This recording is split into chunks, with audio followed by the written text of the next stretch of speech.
Good afternoon, Final Fantasy Randomizer fans. Welcome to Week 3, Game 4 of the Final Fantasy Randomizer Fall League 2020. This is a special team tournament. We have 10 teams of 4 players, each racing out for the opportunity to play in the playoffs in Week 5. My name is Jat, and I'm joined here in the booth by Groggy Dog. How are you doing tonight, Groggy Dog? I am doing fantastic. Looking forward to the final race of Week 3 with some Shard Hunt flags. We've had a really eventful week so far, I think.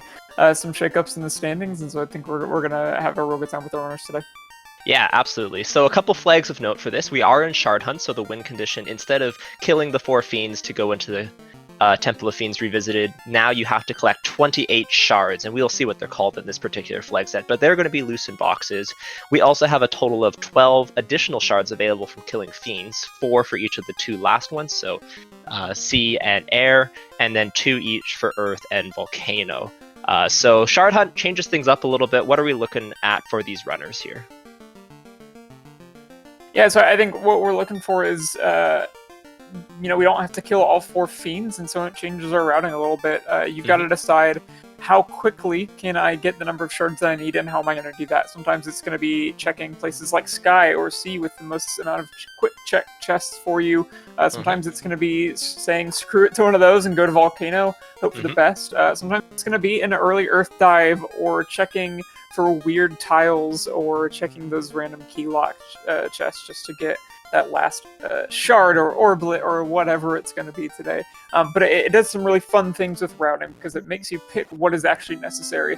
And just like that, we are off. Let's see what kind of magic we're going to get for our runners. In White Magic, we've got Heal, Wall, X for Heal 2. Take the Heal 2 on the White Mage if you brought it. Wall could be useful later. And then Lightning 3 is going to be the best thing we get from Black Magic Shop. Rub, not bad. Definitely can be used against Garland at a pinch, but real. Yeah, Ambient Sweeper. Lit 3, pretty good starting magic, to be honest. I generally like seeing Lit over even Fire or Ice. It just hits enough things, and there's enough things weak to it that you can find decent grinds once in a while with it as well. So, nothing to be worried about there. A nice chain armor as well, so you do see, of course, a couple other flags of note. We have Blurstone, and that Iron Hammer +5 is pretty nice. That's 2 additional attack per level, so a total of 10 additional attacks. So that hammer's going to be hitting pretty hard.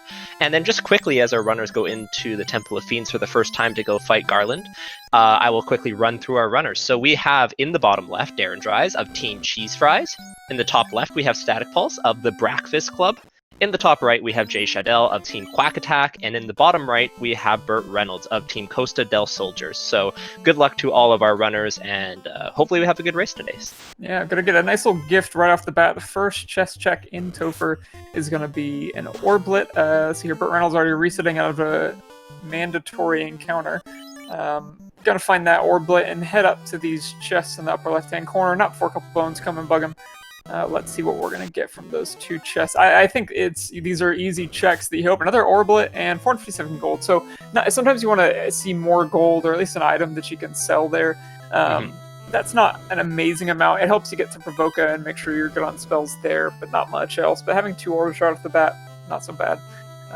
As we go ahead and pull Garland, now we do have that 300% max scaling, so even an early fight like this can end up being a little bit gross, as we're seeing Garland take it looks like 2 Lit 3s to the face. Yeah, I was just about to say that the other notable part about this flag set is 30 to 300% scaling, and that just leads to huge variance in terms of what you can expect to see from these bosses, and just from the common enemies. You can see, worms with like 1200 HP. Or you can see worms with like 100 HP.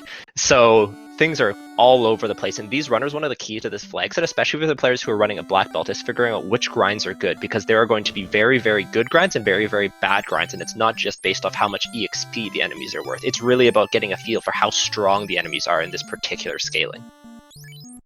Yeah, absolutely. And you can see Static Pulse and Burt Reynolds made it through Garland without too much fanfare. Jay Shidell struggling a little bit, though, as down goes his second Warrior of Light. Black Mage goes down after the Thief, and he's going to have to give that fight another shot, as we see a couple of our runners make their way to Matoya. We saw the Crystal and TNT as the early items from the King and Princess Sarah. You're going to see 5,500 gold in those chests. Cabin. Ribbon -2. That's great. That's a loose ribbon. Really happy to see it. And we're going to crown. So we're seeing a ton of inner sea completion just to start off the seed. Fingers crossed that's going to lead you to the floater. We do have extended open progression on for these flags. All you need to get the airship is just a floater and a ship, and they start with the ship for free. So as soon as they find the floater, and the canal, thank you. And so as soon as they find the floater, they can get there. Now I did see power bonk. It looks like power gauntlet over in dwarf. Static pulse deciding to go do the TNT turn in first, not the crystals. Let's see what we get from there. We get the slab. All right, so not too much doing there just yet. That'll be useful later on, but for now, the crown and here, crown, and then whatever we get in Provoca is going to be a little bit more interesting than that slab. Yeah, for sure. Now, something I did want to highlight is just the difference in party comps here, because Jay Scheidel struggled a little bit on Garland there. The reason for that was because he has a Thief instead of a second Blackcaster. I've been finding that in these flag sets, if you do not have a second Blackcaster, if there's really hard scaling in Temple of Fiends Revisited, you can have a lot of troubles, as you, generally speaking, need to get off a fast, a lock, and sometimes even an additional lock or a temper. So that's a lot of spells for a single caster to go out. Now, of course, the Thief can learn some of that magic, and that can be a huge help, but if there's no early good black magic, that could be a little bit of something to keep an eye on. On the other hand, for the party comps that are running a black belt, they're really dependent on a grind more than anything. The scaling is not fantastic in these seeds. It's not terrible, but you only get 5% bonus per key item, and it's 250 plus 2.5 plus 250 or 150. So you're not getting a ton of EXP, and therefore a really good grind is very important. However, if you can get that black belt ground up, it will breeze through this Topher with minimal locks and fast required. Yeah, absolutely. Now we did see Burt Reynolds picking up the clarinet from the Pirates. Clarinet is an interesting item to be getting. If you are not aware, in the randomizer, we do have some fun percent flags that just kind of change some aesthetics or different parts of the game that don't affect the rest of the randomization. And having a multi-instrumentalist is one of them, and you can get all sorts of instruments instead of the loot. Yeah, we did see Thunder Imps just now, which is disgusting. A really gross thing to roll super early. Fortunately, not too much walking left in this area, but that's just a really annoying one. Got a steel drum over on Darren Dries' screen as well. As we see Pro Ring +1 for 7,700 in Provoca. Not the kind of thing you want to get right away. There are better uses for your money right now, but good to know in case we need it for any of our mages later down the line. And yeah, I think I was paying attention to the stream, and don't remember if you said this or not, but I believe the Black Belt Party comp we did have win the first two runs of this week. So it is, it's a potentially very tough comp, but one that can really pay out in dividend if it works in this. Yeah, I think in both of those seeds there was a 3-eye grind available as well, though. So it's very dependent. We do have B-side spike tiles on, and what that means is they're spike tiles that aren't actually in the vanilla game. They generally are tougher, but they're worth a lot more experience, and that can make a big difference depending on what rolls is. Bad Men rolling at 200% is going to be awful, but Worms rolling at 30% or 3 Eyes rolling at 30%. My Worms in my seed had actually 50 HP. That's black belt heaven. So a couple interesting spells here in Provoca. We have Warp and Exit, as well as Ice 3. So those are all excellent movement spells, and you're going to be happy to see those early. They add a lot of speed to your flag set. And speaking of speed, we also have Heal 3, which I consider one of the biggest time savers. Yeah, absolutely. It's great for safety, but it's also just a huge time saver. Now, just to speak a little bit about what we're going to be looking at next, we have the Crown, which is a pretty easy turn-in. Following that, the items that they have available for them are Marsh, which is a check that I would expect a lot of people to do if the Crown doesn't turn into anything, especially with Warp and Exit. Especially with Warp and Exit, yeah. We have Earth is the other option, as well as Crescent Lake. So Earth, of course, without the rod is not ideal, but in these flag sets, you might not have to kill Lich anyways, so you can go down there and check, and with Exit, it's not too bad. And then finally, we have, of course, Crescent Lake, which will just be a free item, but it's a log sale if you don't have the canoe to do anything else over there. Yeah, absolutely. I think it's... You never enjoyed doing that Earth dive without the rod. There are a decent number of chests to check down to the second to last level of the basement. That's nice to have. But yeah, I think we've seen plenty of times that... people have made it work, and it's sometimes it's just what the game is going to lead you to do, and you have to do. And like I said, having Warp and Exit level 2 is really useful for these runners, because that's going to get them out of a lot of situations, especially with with ice and ordeals incentivized, they've got a lot of options now. Yeah, I see Life Repeat in chat asking, was the Power Gauntlet in Dwarves? Yep. We saw, I believe, whoever went there first, I can't remember now, found it. So that's a really nice thing to have. Yeah, we have some really good items already. Power Bonk and Ribbon, two like critical endgame items alongside, the defense sword is something that they're definitely going to want to find, and an endgame sword. Those are kind of, things that you're really, really looking for Temple of Fiends Revisited. Definitely not necessary, but sometimes they are absolutely essential with this 30 to 300% scaling. And I did want to turn our attention over to Burt Reynolds' screen, doing something a little bit unconventional for this flag set. However, it's definitely not a bad thing, which is this Peninsula of Power grind, or the pop grind. Wanting to get some early levels, realizing that any early dives could be extremely dangerous. Also, pop grind is extremely dangerous, evidently. But trying to get some early levels, and early levels always worth more than late levels, so we'll have to see if this strategy pays off, or if there's just like an easy tile available in like Earth, or just an easy couple free levels to get on the open sea, get up to level 8 or so, and then just go from there. So we're going to look at Elfland Magic. Temper is at level 3 black. We do have a route divergence as well. Darren Trice has decided to head over to Melmond, translate that slab, check out what's over there. We're going to see Cure 4, Red Mage learnable. That's really exciting for people who have a Red Mage, which is only 2 of us today. And then in level 4 Magic, we're going to see Invis 2 for White Magic. Happy to see that. And then over on the black, hoping for Nuke. Not gonna get it. Gonna get Zap, which is decent for 2050 if you've got the money, and it doesn't really look like they do. I think they've got better options at this point, and still no loose shop item. Tent's rolling nice and low. I think Runner's gonna stock up on that. So far, a mostly very kind Magic seed. We're still holding out for Fast and a Life. Oh, we see a Silver +1 bracelet, Gold -2 bracelet. Not bad. We know where a lot of things are right now. Really just waiting on those last couple of things. Basically, once they find Fast in Life, they can stop checking shops. That's how good the magic is. I guess you would like a Fade or a Nuke as well, but those aren't strictly necessary with Ice and Lit. They'll be able to get through most things with those 2 spells. Silver +4 sword's actually not bad either. Yeah, it's a pretty good shop item. But they're a little broke at the moment. So overall, though, these runners are going to be pretty happy with what they've gotten. Darren Dry is trying to take out some EXPs, but once again, these things could have a ton of HP, and they're not great. The elemental spells are not great against them. Ice 3 is probably the correct choice here because it just has the highest damage, and they're not weak to any of them. But ooh, we see Canoe from Astos over on Burt Reynolds' screen. The old king of Northwest Castle turned out to be a villain, but he's a villain with a really nice canoe that he's going to give you. So that's good news. That does open up quite a bit of the map. So it is going to extend the likely time between now and when we find the floater, because there are so many possible options. It'll be interesting to see if Burt decides to take the ship out of the inner sea, or if he's going to head straight over to Crescent Lake for the free check on the Sages, and then maybe go check out Volcano and Ice while he's over there. I will be curious to see what he does. He is doing, as he heads to the bridge boss, again, we mentioned earlier that extended open progression is on, which gives us a handful of things.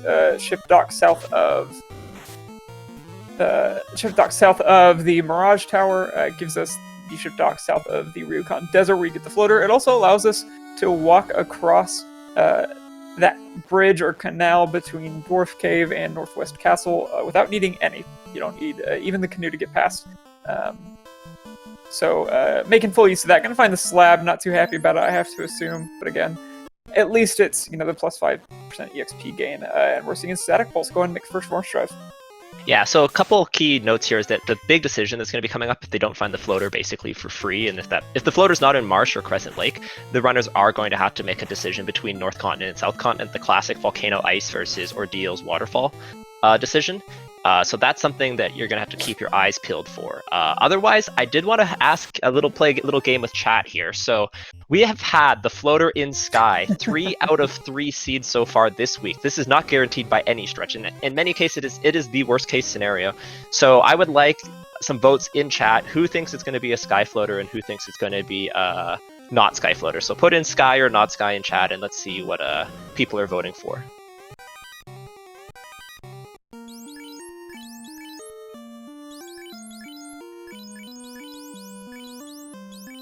How do you get to the sky without the airship? Drossy1 asks. So again, we have a flag turned on called Extended Open Progression. That does a whole lot of things for our runners, including the ability to walk across that canal between the Dwarf Cave and Astos, as we just saw a moment ago up our Reynolds screen. But it also is going to put a ship dock below the Mirage Tower, so you can just park your ship right there, walk on up, and check the incentivized location inside Sky Tower, provided, of course, that you have both the chime and the cube to get there.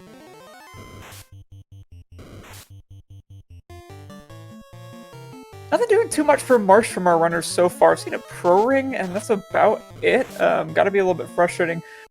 Bert is going to head down to where the incentive location is on the bottom floor. Now, I think, as we see Jay Scheidel there as well, and Static Pulse getting there too, there are a handful of chests to check. It looks like Static is going to go ahead and check these. These are linked, so you don't have to check every chest on this floor. We're going to see a little bit of money. We're going to see a Procate +5. That is really nice. Yeah. Yeah, get that on whoever can wear it right now and needs it. That is a really nice find. And then let's take a look and see what our spike tile is. It's going to be some wizards. We have, is this even shuffled? Some early wizards guarding the Marsh incentive location. Looks like we're going to get the Lit 3. They roll decently high in XP, but not overbearingly, so going to run anyways after killing 2 of them. We're going to find the herb, so it's going to be a quick trip back to Elfland. Yep, herb, all the inner sea turn-ins coming in early, which is actually quite nice. Something that can be really annoying is when you're like out at like waterfall and then you get the herb and you have to go all the ways back to figure out if that turns into what you're looking for. So kind of nice to get these inner sea turn-ins out of the way, but still to be determined if that does indeed turn into the floater. One thing I have found with these flags is because the floater has been so late so frequently, it leads to the bottle in the slab almost always being dud items. There are 4 dud locations in this flag set, and we have seen none of them so far, which means it is getting increasingly likely that those 2 items are going to be nothing. Now, another thing that I think would... I was just going to go through the decision-making for Northern Continent versus Southern Continent. I would be leaning towards Ordeal's Waterfall at this point, purely because we haven't found the shop item either. And Caravan and Onrack give us a 3rd location, so that's going to be 3 incentive items compared to just 1 with Volcano Ice, or 2 if you count Crescent Lake as part of that. So I would be leaning towards Northern Continent. It's a few less chests for a little bit more time, but it is 3 incentive locations. And with the floater still at large, that is going to be something that is absolutely huge. Even better. Go ahead. Go ahead. I was just going to say, even better if you find the Oxyelt, so you can do C at the same time. Yeah, I was going to say, a Galaxy Brain move might just be to take your ship out of the inner sea, swing it around the bottom of the southern continent, go park at Crescent Lake, and then go do your checks. That is not a long distance and allows you to, while you're abandoning ice, put a little bit more faith in what you're going to get. Static Pulse can be the first to turn in the herb to the Prince, and we're going to get a tail, so that is a dead end right there. Obviously, very useful item. Our runners are going to want that. For less than the others, he will be less excited to see that tail, given that the Black Belt has greater MDef gain than the Master, and so you want to delay promotion on them at all costs until you are done grinding. But this is gonna send us out. D. Rossi saying Bahama also airship blocked. Yep, no other way to get to the Cardi Islands except via airship, and I think that's one of the skills that you have to develop as you work on this randomizer is the ability to make atypical routing decisions. Like I just said, I think a lot of people forget that you can sort of swing to the south of Crescent Lake and park your ship in the river inlet, even if you don't have the dock, as long as you have the canoe. I think another one that's turned out to be popular, especially I think during this Fall League, has been the dock just to the east of Matoya's Cave that you can get to from the Northern Continent. That's a really useful place to go, so you don't have to spend all the time going all the way around Sarda and all the way around the Earth Cave and then back in. And so, a detailed knowledge of the map and what is required to get to every single location is really important to doing well. Yeah, the river, and I don't know if that's the dock you're referring to, but yeah, the river there, right next to Matoya, is like a really good way to like turn into crystal, for example, if you got it in Sky. Yeah. It's not strictly a dock, so yeah. Good point. So we'll see shortly. There is Lock, and Lock is probably one of the most important black magic spells in this particular flag set, as these fiends have a tendency to roll very high, or can roll very, very high evasion, and that's one thing that will stop a high-level black belt in their tracks, is, if you don't have fast and you don't have Lock, you're going to be missing a lot and not swinging enough to get over that. So that's one big thing, but it looks like Static Pulse has made the decision to go to Crescent Lake, and now does he turn up? Because he did park his ship to the left here. Nope, he is going up, so this does look like it's going to be either a volcano or an ice cave play. So Static Pulse making the first decision to go north, or to go southern continent. And I don't think this is strictly incorrect. I said I would lean towards going to the northern continent to prioritize incentive items. However, this does prioritize chests and also notably grind locations. Spike tiles, yeah, absolutely. Ice Cave is fantastic for checking spike tiles really quickly, especially with Warp. You can just do a loop around those chests that has the incentive chest, and then go down to the bottom, check those 1, 2, 3 grind locations, as well as checking the 2 above, and that's 5 spike tiles that you can check in almost no time. So Ice Cave, a really good place to get some early levels. Yeah, absolutely. I think the knowledge of grind tiles is definitely a resource in itself in a seed like this, because you really need some very specific grind tiles to be successful. Bert more so than the others, just because he's going to be doing that black belt grind and really, really needs the solo grind if he can get it. But even a fighter rainbow party is with a possible 300% scaling. I think we saw this Thursday night. There were a lot of possible grind tiles that ended up being just atrocious because they rolled so high, and you can only throw so many nukes at an enemy and have it still be an effective use of your time. And so checking as many, and I think on Thursday, deep in the ice cave, there was a really easy 3-eye grind tile down in that room in the southern part of the bottom of ice cave with the 6 chests. It was out of the way. You really have to go looking for it if you want it. And so you can see Static Pulse there hopped over to the chest on the right, not necessarily because he needs the chest, but because there is a spike tile there.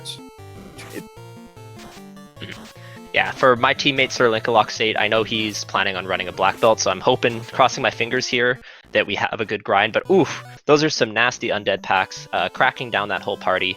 Static Pulse deciding to burn a few encounters outside to change that encounter table up, and then we are going back in. But yeah, this is kind of nasty. Blizzard Birds crack images, not what you want to see.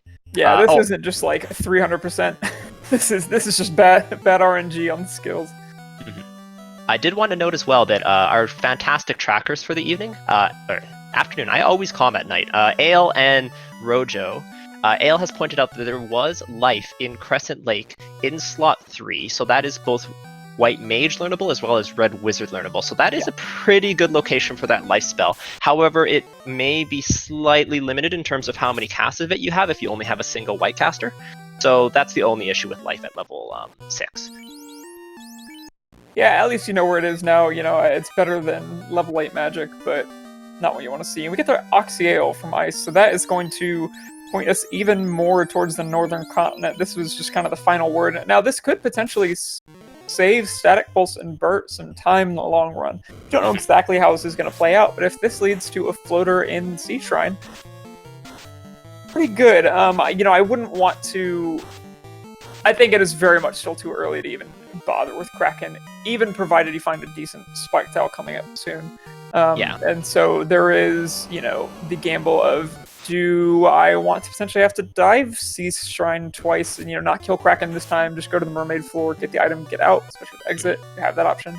But with Waterfall over there, with Caravan over there, I still think if I'm or if it's Static Pulse or Burt and I'm finding the Oxyale, I'm going to go straight to that little dock and go check those 3 checks: shop, Waterfall, and shop and Sea Shrine in on rack.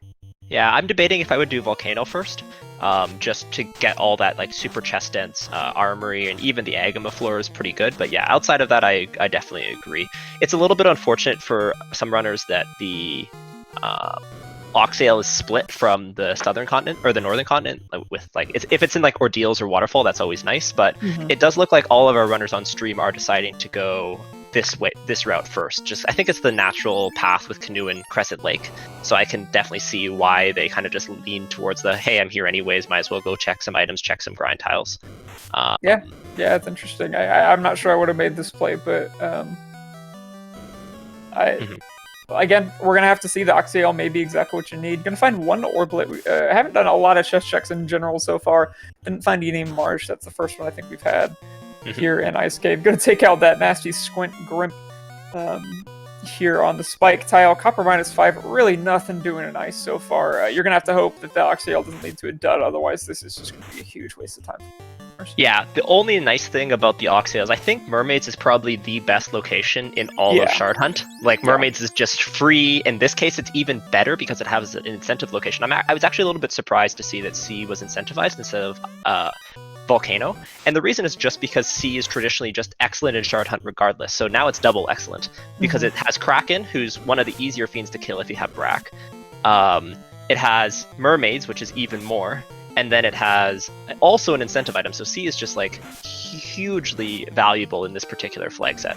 But we are about to get our first look at our deals. With Warp, this should be fairly nice, as Darendrise is going to show us what the Castle of Aurora deals has.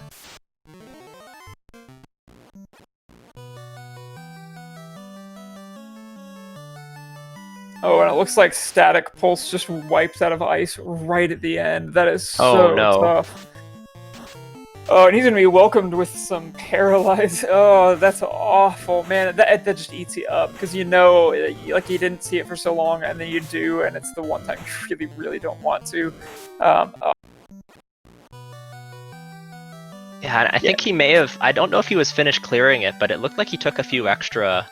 Yeah. I think he had Exit available, so that's a little bit unfortunate for Static Pulse there. With Warp and Exit, that is like the best combination for this. Oh yeah, he was still checking for a few more chests according to the Space Drake in chat. So yeah, so totally understandable, just extremely unfortunate. Luckily he didn't take like a big grind or anything.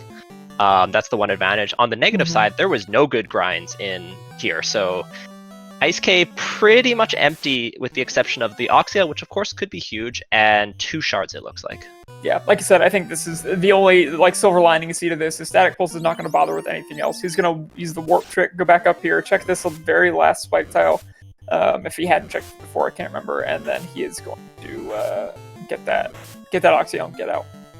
Looks like Darendrise wiped out of Ordeals for the first time. I didn't see what got him. I saw him fighting some mummies, and using ice, which is not ideal as they are resistant to ice magic, as most undead are. Okay. Wiz mummies had super high HP. He just reset out because they were unrunnable. So Thank you, a little unfortunate there. But here we go. Oh, checking the spike tile as well. This is a nice... Ooh, fighters could be really good. Yeah, I've done a number of like practice seeds where the fighter mage tile was a really, really good one to get. Okay, has some HP, has a bunch of defense. That Iron Hammer +5 not doing it for the fighter at this moment. But let's see, he's starting to crack. Okay, this is, we're getting over that critical threshold of he has about over 300 HP it looks like. So, not ideal without nuke or fast, and yeah, this fighter just continues to live and live and live. Okay, so like looking about 450 HP, not ideal. If you had nukes and fades, maybe that's a tile that you can consider, but yeah, not great. And Ale Markham doing that quick Twitch math, loving that. So between 370 and 500, yeah, you kind of need nuke or fast in order for that, or sorry, nuke or fade in order for that grind to be worthwhile. Yeah, those zombie minotaurs not looking too bad. Lightning 3 takes care of them just fine. Darendrise is making decent time in the maze. All right, yeah, not bad at all. Already gone to the Medusas. As if I say that as if that's a normal thing. Find some Medusas is what I meant to say. But without the fire, magic is going to struggle a little bit to kill them. I believe we just saw Aegis Shield over on Jay Shidell in that very last room. That's a great find for everyone else but him. Yeah, him and Bert, both of whom got it, not very happy with that. Bert is deciding to do the Volcano play, so Volcano, of course, has no incentive items. However, it does just have a ton of chests down here in Armory that can be checked fairly quickly. I'm gonna be curious if he decides to go deeper, because I could definitely see a play where you check Armory and leave. Yeah, I think that might be my play. You get 2 spike tiles, you potentially get some useful armor or weapons. Shards. You know, shards maybe. I think I'm a lot more inclined to just wait until I have the floater to go deal with this, because I'm more likely to have more incentive items that if I do find a spike tile, then, you know, I've got a better speed bonus on the grind. It doesn't look like he's going to check the spike tile necessarily. I think he's... bracelet. Yeah, I think he's just going to check it last. Yeah. Because carry is the big prize here, 2 guaranteed shards. But carry's a little sketchy at the moment, so I'm not surprised that he's healing mana. Oh, Hydra? Is that? Oh no, that's not an R Hydra. That's just a Hydra. It's just a purple regular Hydra. Old Hydra. Yeah, that's what he's doing. R Hydras. Yeah, Our Hydras are actually a pretty good grind in a lot of seeds as well, so that's why I was curious if that was Yeah. the 4R Hydra tile. So it looks like Bert is gonna just try and take out a couple of these sorcerer packs. Probably just for a little bit of XP again. Sometimes in the early bits of these seeds, you just gotta get those levels to make it bearable to do other stuff. I think he probably got a little bit scared by Ice Cave, and I think I would have too. And so you just want to do that. Now that is not a bad XP at all for right now. 2,300. I'll be curious to see what level he decides to go to, because there's not many grinds you could do on this that would be just super useful in the long run over something else. But that is not a bad amount of XP for the amount of effort he's putting in. Knowing Bert, he was my co-op partner. He will likely burn his spells and then leave, almost regardless of what level he gets up to. But this is actually quite a good grind tile. It looks like it's 2 spells and dead, which is pretty much perfect for your full party grind. I mean, obviously 1 is better. But this is probably going to take him into like 18 to 20, would be my guess. And that's exactly what you want for what I would consider the early game, mid-game grind, just to get your party to kind of safe levels to get through most enemies. Darren Dries, meanwhile, finds the Rod in Ordeals. That is going to push him a little bit towards Earth. Now, that's also a little bit of a difficult decision to make. Yes, there's an incentive item there, but Earth is a decent number of chests, but a lot of steps. So, decisions on Darren Dries' side as well. We have incentive items in opposite continents pushing you back to the other one, with Oxale in Ice and then Rod here in Ordeals. So yeah, that feels a little bit like bait to me right now. You're looking at 4 potential useful checks just due west of you in the Unrack Shop, Caravan, Waterfall, and Sea, if you can get there. I don't too much of a problem getting there. I think if it was like last week where we didn't have early Sarda, we didn't have early Crescent Lake, then yeah, that Rod becomes play. But since those are all free checks anyways, I think it's just like I think Earth is fine to be the last minute thing. I completely agree. I think he does this this little area first, and then I think you do Earth before Volcano. I think that's the decision that Darren Dries can go for here. So we will see if we find the shop item here. This is there's only one shop location that's not available to these runners at the moment, which is Gaia. So it's likely that the shop item is in one of these remaining 2 checks. So we'll have to see if it turns out. There has been a number of like caravan floaters and things like that, which is like pretty big finds depending on how soon you go to this continent. But we are 30 minutes in and still not in the air, as is tradition for these seeds, I guess. Yeah. I guess we'll see if Darren is gonna make it to the caravan alive. He's low on resources right now. Only got 2 of his light warriors up. The Ice 3 will take care of it though. Those Cerberus isn't too much longer against. About XP towards those 2 fighters though. That's good, and we are not going to get anything good from the caravan. A little bit unfortunate, but that's not a big deal. Hello, Autobit in chat. Yeah, unrunnable overworld, never a good time, but we will see what we have. And these Manticores also have some HP. Once again, 30 to 300% scaling, you never know what's going to happen. But one thing it does do is it really makes it so that you have to pick your fights carefully, and you really can get amazing EXP like per minute in some locations and get terrible ones in others. So you really have to be a little bit different here. Oh no. Oh no. Well, okay, so the cube is the loose shop item, as we now know, thanks to Darren Dries finding it in Onrak. And we now have one of the things that we need to get floater in the sky. It's going to depend on Waterfall and Sea Shrine. Earth is obviously still an incentive we can check, but we were running out of locations for the floater to be and have it not be in sky. The cube just puts like one little tick mark in the sky floater. So is Darren Dries deciding to go to Waterfall first? I would generally go to Mermaids, exit out, and then do Waterfall, but I think this is totally reasonable as well. Yeah, we will see what Waterfall has, and with exit and warp, it's a nice quick check. Oh, Aelmarkin, yeah, of course, we didn't even think about it. We've been watching all the other runners go to Ice Cave, but he doesn't have Oxyale, so he won't be able to go into Onrak. Thank you, Ael, for that call-out. I thought easy thing to mix up. For some reason, I thought all 4 went to Ice, but maybe it was just that all 4 went to Crescent Lake, and then Darren Dries did the play that we were talking about, where you kind of check Crescent Lake and then go straight down right after. Yeah, well then, for Darren Dries, it's really going to depend on what he finds in Waterfall here. Yeah. So yeah, Waterfall, the obvious play. My apologies, Darren Dries. Yeah. If you want Thank you to both of our trackers and all the folks who are helping us out today. Ailmarkin, Rojo, two extremely good runners, finished 1-2 in Thursday's seed. So thank you so much for tracking and helping out. Yeah, unfortunately, the listeners here are getting the B team of the commentators. Our Mere trackers are 3 and 4. the commentators are the trackers are the real MVPs here, and Trenton as well for helping out with setup. Yeah, so great peds. Okay, I would definitely try some spells on these guys. Once again, these fall into the not generally good grinds, but if they have 200 HP, they're going to be a great grind. 110 damage so far. That hammer +5 is doing some work in 114 on those Gurpees. Okay.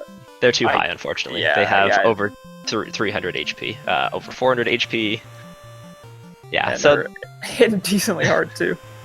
So this is going to be kill them once and then leave, or hopefully kill them once and then leave. Yeah, I was gonna say this has turned from possible grind tile to please God let me get out of here alive. Oh, and it's unrunnable. I was going to say this might be when I would consider just running, but yeah. it's... Now we have found the first pretty decent, I think, spike tile over on Burt Reynolds, which was the 4 worms.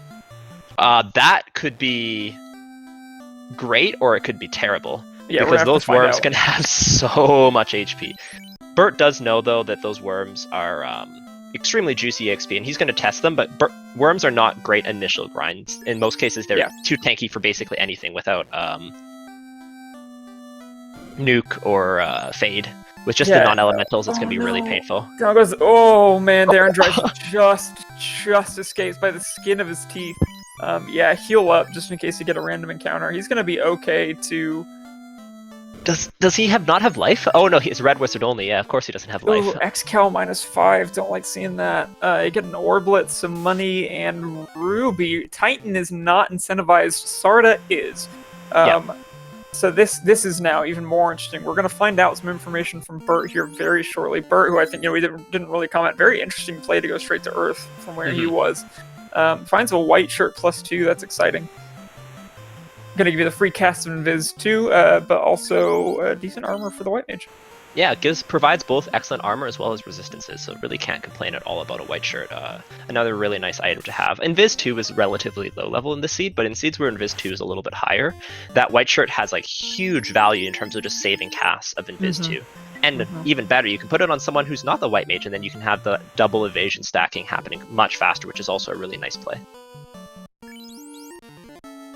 Static Pulse heading to Ordeals, but yeah, Burt really on the divergent path here, and if this is a chime, then we know that the floater's in Sky. No, that's a lie, but if this is the chime, then we know that the floater's in Sky. So we have to really keep our eyes peeled here on Burt's screen as he checks one of the few remaining incentive locations. Yeah. Well, it depends on what Sarda is, now that we know that Sarda is accessible. Sorry, yeah. My whole thing, if this is the chime, that the floater's in Sky is not even close to logically correct, but it's emotionally But it's a feeling. correct. It's a feeling. Yeah, absolutely. Exactly. No, I feel that too. I feel that pull from the dark side, my friend. But yeah, no, we also do have Sarda, and the Ruby's actually a pretty nice item because those 4 checks in Titans is still just a nice free 4 checks that you can potentially get a shard out of. You never know when the Massimine's gonna end up there. Yeah, no kidding. We haven't seen any other good swords so far, so... No, fast being high level and swords being unavailable, those things are leaning towards a black belt seed. However, black belts having no good grind tile, except for potentially those worms, we'll see. That's a little bit concerning as well. So no one's super happy yet, except for the mages, because they have most of the spells they could want and some ribbons and some shirts. Yeah, absolutely. Burt taking these chests, I think this floor is always interesting to me to see what people decide, like, how many, if any, chests on this floor are worth my time to check. Obviously, the party bat room that I have to imagine Burt is going to skip over is always worth your time to check. But you know, like when I run this, I basically never check chests in here because I get annoyed by the extra encounters, and it's like 3 viable ones anyway, so I usually don't bother with the floor. But you know. I know that when Bert and I discussed this floor, we usually skipped TFC 3, which is the long check, but then we'll check the other ones, because to be honest, they're not too bad. Well, funnily he enough, knows that one's behind worms, so he's Yeah. skipping that one. Normally that one's not so bad, but... gonna take on Vampire. Can't imagine this fight is gonna take particularly long. Coming out with a decent punch onto the Black Mage. One punch from the Black Belt, not gonna do it. Gonna survive quite a decent amount of hits, and we're gonna see what Darren Dryce is gonna find in these 4 chests. He might save and then go, yeah, he's gonna... Basically what Darren Dryce just did is he went out that exit so that if there's nothing good in here, or even if there is, he can just... And of course, there it is, Master -1. Wow. So he's gonna warp back out and stave, and it'll put him on the right side that he wants to be towards Sard. So that Titan check is a very nice one. Master -1, definitely the contender for late game, unless we get like 4 pull 5 or something. Yeah, no, that Massa, everything that you're going to need. Oh, Massa -1, it sounds so bad. No. Massa -1 is still the best sword in the game. Unless something rolled ridiculously high. But like Massa -1 is better than any vanilla sword. Yeah, and Aelmark can just let us know we did find Bottle in Earth, so we are going to find here at this exact moment, I believe, the Adamant, which is gonna take us to either the Chime or the Floater. We're gonna find out. Oh man, they really this seed built in that drama, man. This is, as Jay Scheidel gets the rod, is gonna find out soon. Good lord, I mean it's funny too because Darren Dryce has made what has ended up being the quote unquote correct play, just by virtue of getting to places that no one else has. Obviously, he's gonna have to go to Ice for Oxyale at some point. I did want to point out there's still the possibility of us having a sea floater too. I forgot that we didn't even check sea yet. Oh, but Darren is going to check Earth first, I think. Ooh. So this makes sense because he has the rod, right? I hate it, but it makes sense. Yeah. I hate it because I want to know right now what's going to happen. This is commentator impatience. We're like, we should have all the information. Why can we not be omniscient with all our runners doing all the checks so we know and can lord our superior knowledge and therefore superior routing over these runners who know there's limited bits of information. But no. All our runners are showing us the same checks. We will see shortly. I'm almost positive Static Pulse is going to be checking mermaids in the next 5 minutes. Demon Frog in chat has put an interesting thought into my mind, which is that theoretically, given the information we have now, the ruby from Waterfall into the Adamant could turn into the key, which could turn into a dud still. Ugh. That is theoretically still on the table. Now, I did want to point out, though, the key is just generally a good item because it lets you unlock a bunch of chests for kind of free. Like, but it's bunch of checks in Dwarves. That's absolute garbage. I don't know where someone, Shadowflame, I think, put a chart in our Discord. Join our Discord, by the way. We've got lots of very interesting information. If you ever want to get started, you can join our Duck program. If you're a new runner, whether you're a veteran or just starting out, Discord's got tons of great information for you. But yeah, he pointed in our Discord, the percentage odds of getting a shard.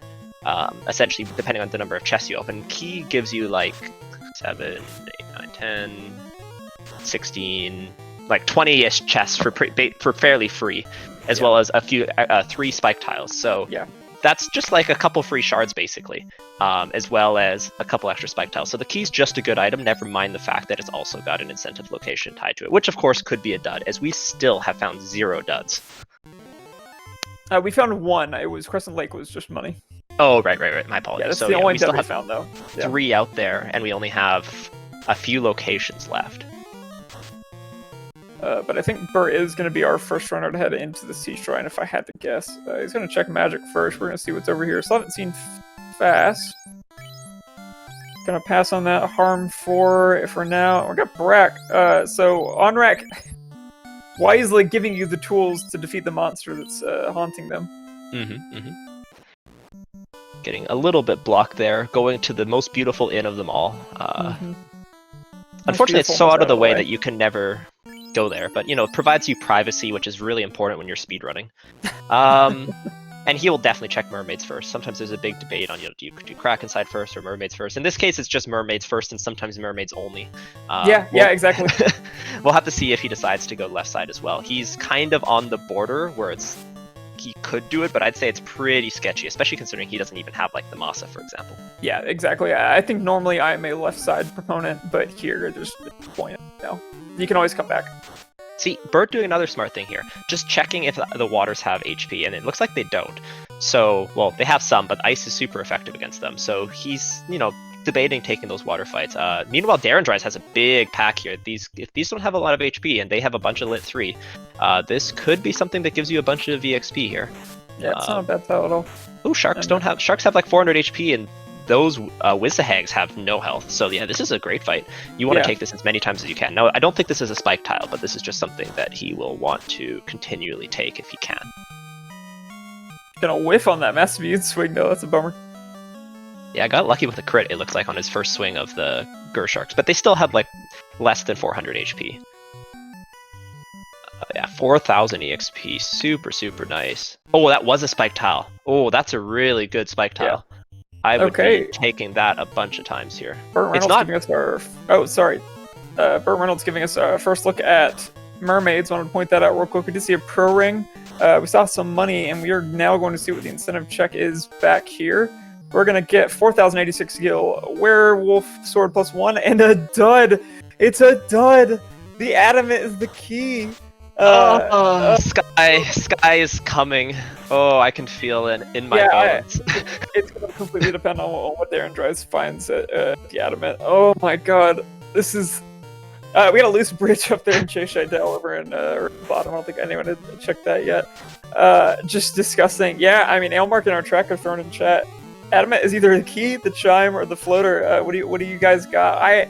I feel optimistic that it's going to be the floater. I believe in the heart of the cards. I think we're going to see Darren Dries. It makes it to Dwarf Cave. No. It's going to be... I prefer the... that to chime, key and sky to floater. That's the real goals right now. The natural progression, yes. Yeah, the natural progression, exactly. So...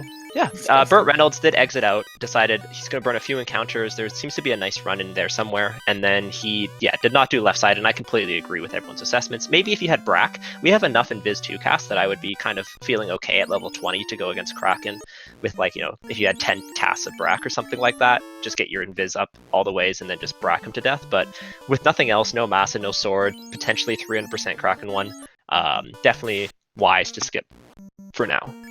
Yeah, it'll be interesting. It's really hard to tell who's like in the lead, as it were, when everyone's doing such different things. But we can kind of see these paths start to converge on this adamant as Burt is burning his way through Waterfall, and Darren is taking his time in Earth. Burt will not have to do that. Burt is going to pick up the ruby here and head straight back to Sarda. So I think we're going to pretty quickly see a convergence of these paths. Mm-hmm. I did want to point out that these runners are not just looking for the floater for fun. The key is required to win, so these runners cannot hit go mode regardless of anything outside that. Never mind the fact that right now, without access to Sky and no access to like the free cardia checks, they're short on shards regardless. So these checks are all necessary anyways. Getting the floater, quote unquote, which is what we've been talking about, but realistically getting the key is required here, so these runners are going to just be doing this anyways. Alright, Darren's gonna pick up his bottle, I believe we found here.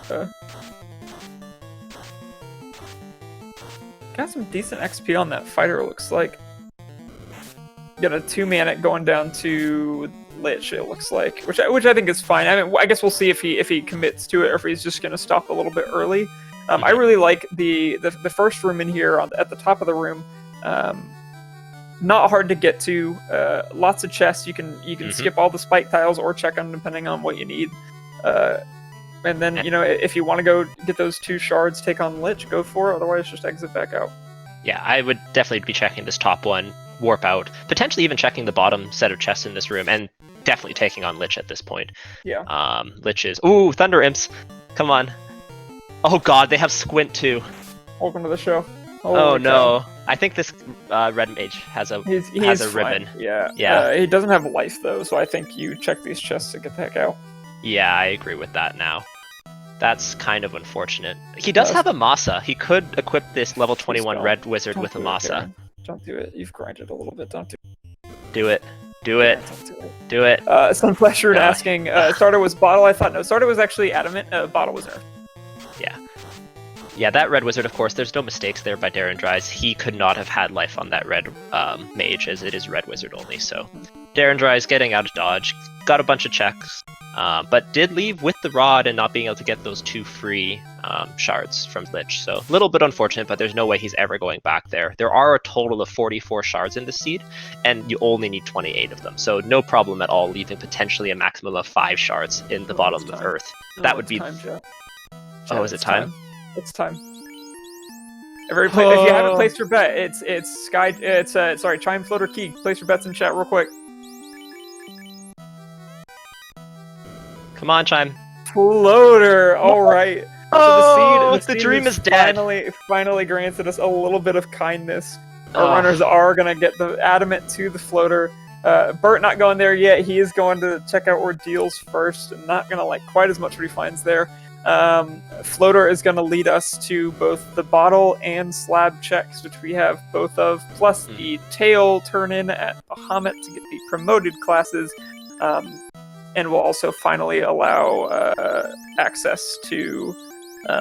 no, I already said all the things. Darren Dry still needs to go to Ice Cave, is what I was about to say, to get the Oxyale to be able to go check out the Sea Shrine. Now, if I was Darren Dry, I don't think I would check Ice right away, because you'd probably be wanting to skip Ice if possible. And it's actually true that he could still skip Ice. There's nothing required unless C was the... Let me see. C was nothing. So no, Ice was, is completely skippable. Yeah. So he might want to actually skip Ice, skip C. If he's going to get the chime from one of those bottle or slab turn-ins, or the key that leads to the chime, so he might just try and do Cardia, promote, and just go straight to Sky and trying to get the remainder of your shards there, clean up potentially Lich and Carry, and then that should be enough shards for him to go. So he's got a little bit of a different routing opportunity compared to our other runners, who all kind of have held hands a little bit more and done the same checks. Lord Fizzleby joining us in chat, asking for the shard count, of course cheering on his teammates in other channels and cheering on the other runners here. Ale Markin, our tracker, has been keeping track of the shard count, and he will be posting that shortly. There we go. Awesome. Thank you again, Ale. It is tough to keep track of shards, so thank you guys for doing that. Quote unquote keeping track of shards, also known as like trying to like steal glances at the menu when they try and overworld save. Yeah, hope you are looking directly at their screen for the millisecond that they have the menu open. Yeah, or that they're a slow menuer, but we don't get many of those in Final Fantasy Randomizer, I guess, fortunately. Yeah, Lord Fizzlebeef commenting at 50 minutes, wow, that is low. Yeah, we have spent so much time just like looking for key items in places that are not super kind to look. Yeah. Every key item has been like a zigzag from northern continent to southern continent to northern continent to southern continent. And we finally have our floater, 49 minutes in. Darren Dry's found his floater. Gonna go see if Fast is level 7 or level 8. Cross your fingers, and it's level 8. So Nuke and Lock available at level 7. What a gross guy, Magic. Now, one thing I would have done on Darren Dry's side is promoted first before you come here, because he's not going to be able to pick up Fast at level 8. He's not going to be.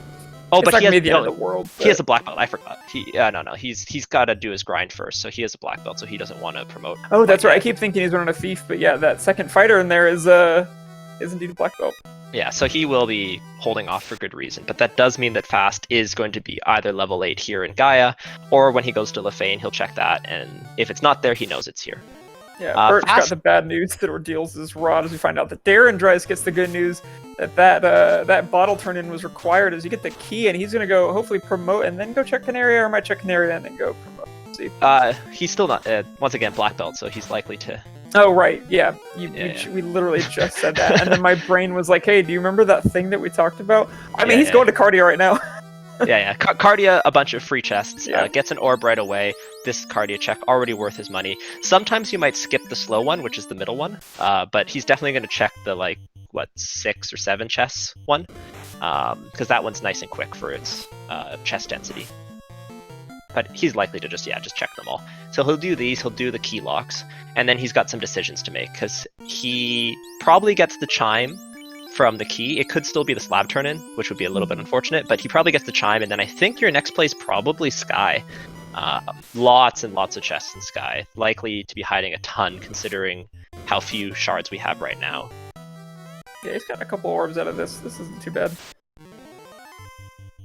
Love to see dragon armor if you can get it, but so one orb is sort of the minimum of absolutely. I'm gonna hop out of this and save. Another orb? Yeah, decent. 3 or 4 of those. Yeah, I mean, three orbs, that's already almost a 50% increase in terms of number of orbs that these runners have gotten just by checking Cardia, so... And keep in mind, because you know where all the fiends are, and once he finds the chime, they will all be accessible, that is 12 shards that you can just get. Not for free, it does take time, but you can stop opening boxes, especially if you feel like you have everything else you need for the late game. Yeah. So that's just of note. Kind of been talking over is Static Pulse doing a check out the left side of Sea Shrine. Also, as Bert turns in that ruby and is going to... did he check the chests, or did he skip by the Massimian? He'll go back and get them on the way out. Okay. Yeah. But he is going to start to get the Adamant, which we obviously know turns Floater. Darren Dryce going to check a few chests and spike tiles. Static Pulse, though, like I said, on the left side, perhaps going to try and take on Kraken. But finding things on the left side of Kraken. Found 1 orb from what I saw, plus a handful of other interesting quote-unquote items like Mage +2 staff, which, you know, might have been better earlier on. Perhaps you just kind of keep it on your fighter at least for now, but... it casts fire too. Yeah, mostly...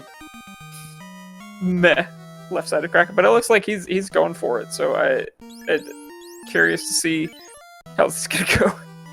J-Shadel gonna be giving us a look at the the bottom left side of Earth, but also running into some major problems as his party members are down, and once again, only has that fighter right now. That white mage can't really provide any damage. So, and these giants have thunder as well, so this is just like not a fun fight. Yeah, definitely. And Static, is this our first Fiend? Yes, God, it is. That doesn't feel right at all. 54 minutes, the first Fiend we're seeing is a Kraken 1 over on Static Pulse's side. We've had a lot of near misses, especially in Earth, but no one committing to a Fiend just yet, and so we're seeing Static Pulse make that first pull. This is a really scary fight. You're going to have plenty of tempers. You're going to have the Invis 2 cast as well. Fingers crossed that that's going to be enough.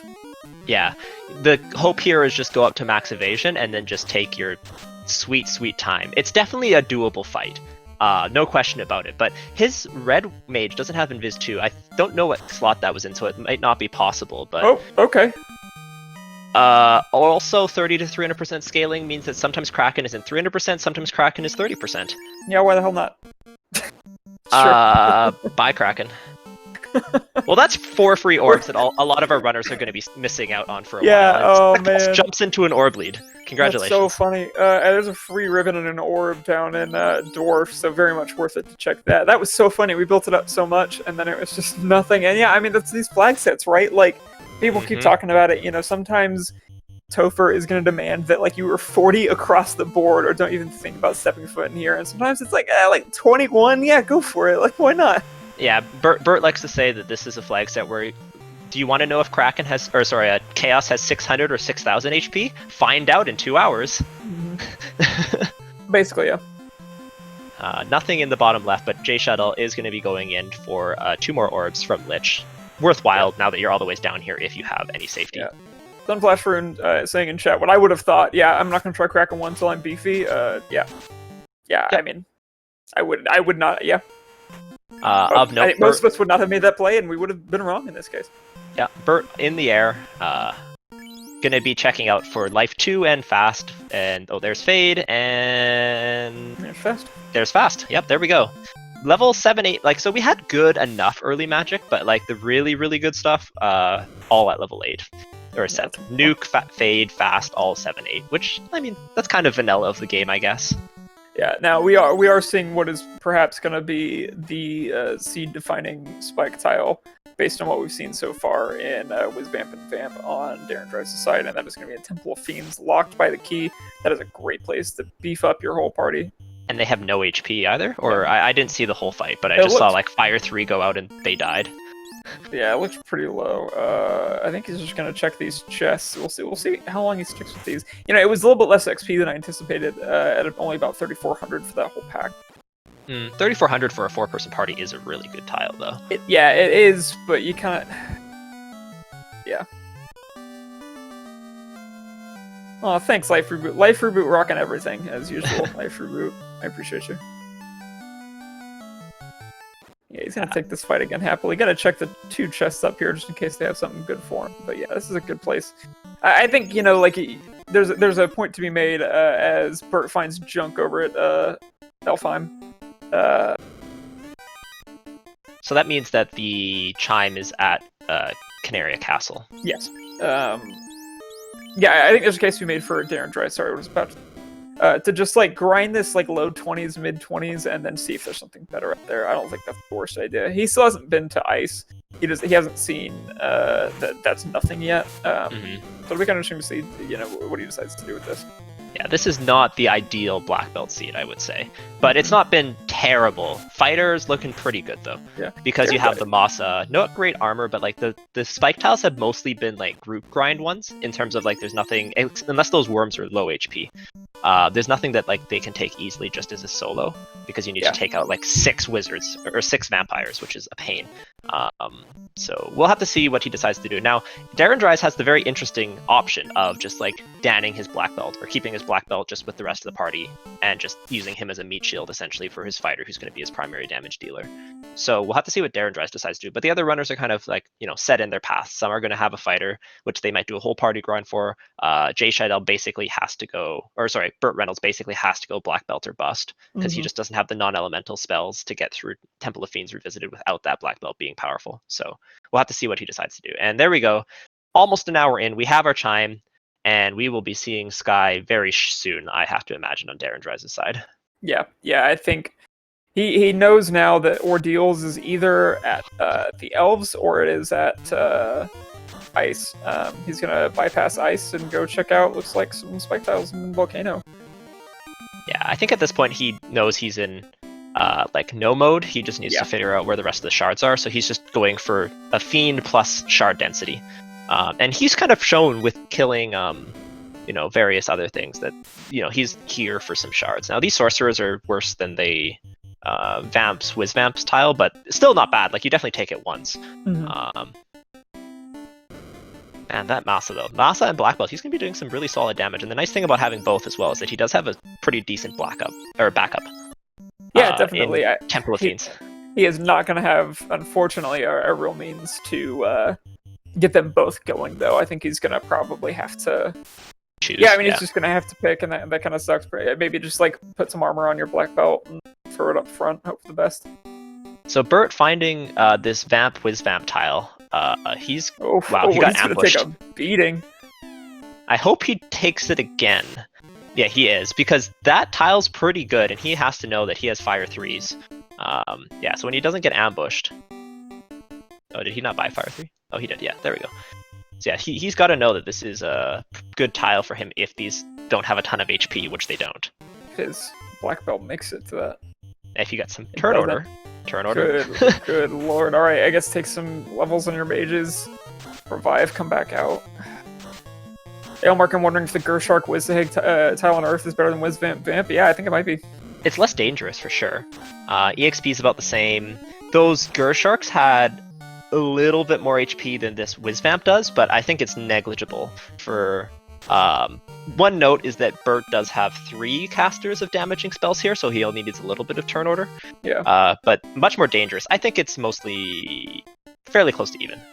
Burt taking a second to think about his life, I think. Or his stream is paused. Or that. Darren Dries, meanwhile, doing something I like to do in Volcano as well, which is when you finish Armory, just exit out, reset your step count, save up, get all your spells back, and then go back in. It takes almost no time. It saves you a bunch of time if you wipe. Yeah, absolutely. I don't even know if it's a net time loss if you know a good run as well. If you know a good run, you actually can like save time by doing that, so just definitely a great play. Yeah. Burt thinking about what to do next. He is... I think he's debating grind tile locations because he knows he needs to grind, and he's like, everything is awful. Is he gonna go back to Earth? He's gonna stock up on something at Crescent Lake. Is there a piece of Heal armor? pots? No. Looks like he's going for magic. What does he want? He wants the life. Okay, that makes plenty of sense if he didn't already purchase it. Yeah, got it. Gonna get that lock on both of his black mages, I have to assume. Yeah, okay, this all makes lots of sense. And he never needs, unlike other runners who want life on their red wizard, he never has to come back here. So like doing the spell buying now makes a lot of sense, especially because he needed to res his character anyways. And we shall see what he decides to do. Not a lot of great choices for Bert, but lots of choices. So I think he's gonna either take Sorks or he's gonna go see what's on the Agama tile. Plus, there's also the Red Dragon tile down here. Yeah, exactly. There's 2 tiles down here plus 2 orbs to be had. I think this is a perfectly fine play to just kind of volcano. Plus all the chest checks along the way, and he's got plenty of healing magic to keep himself up through the fire tiles. So yeah, I think it's a great play. This does mean that he is still looking for a grind tile, I would argue. If he had a grind tile that he was happy with, I think he would have just taken his black belt now.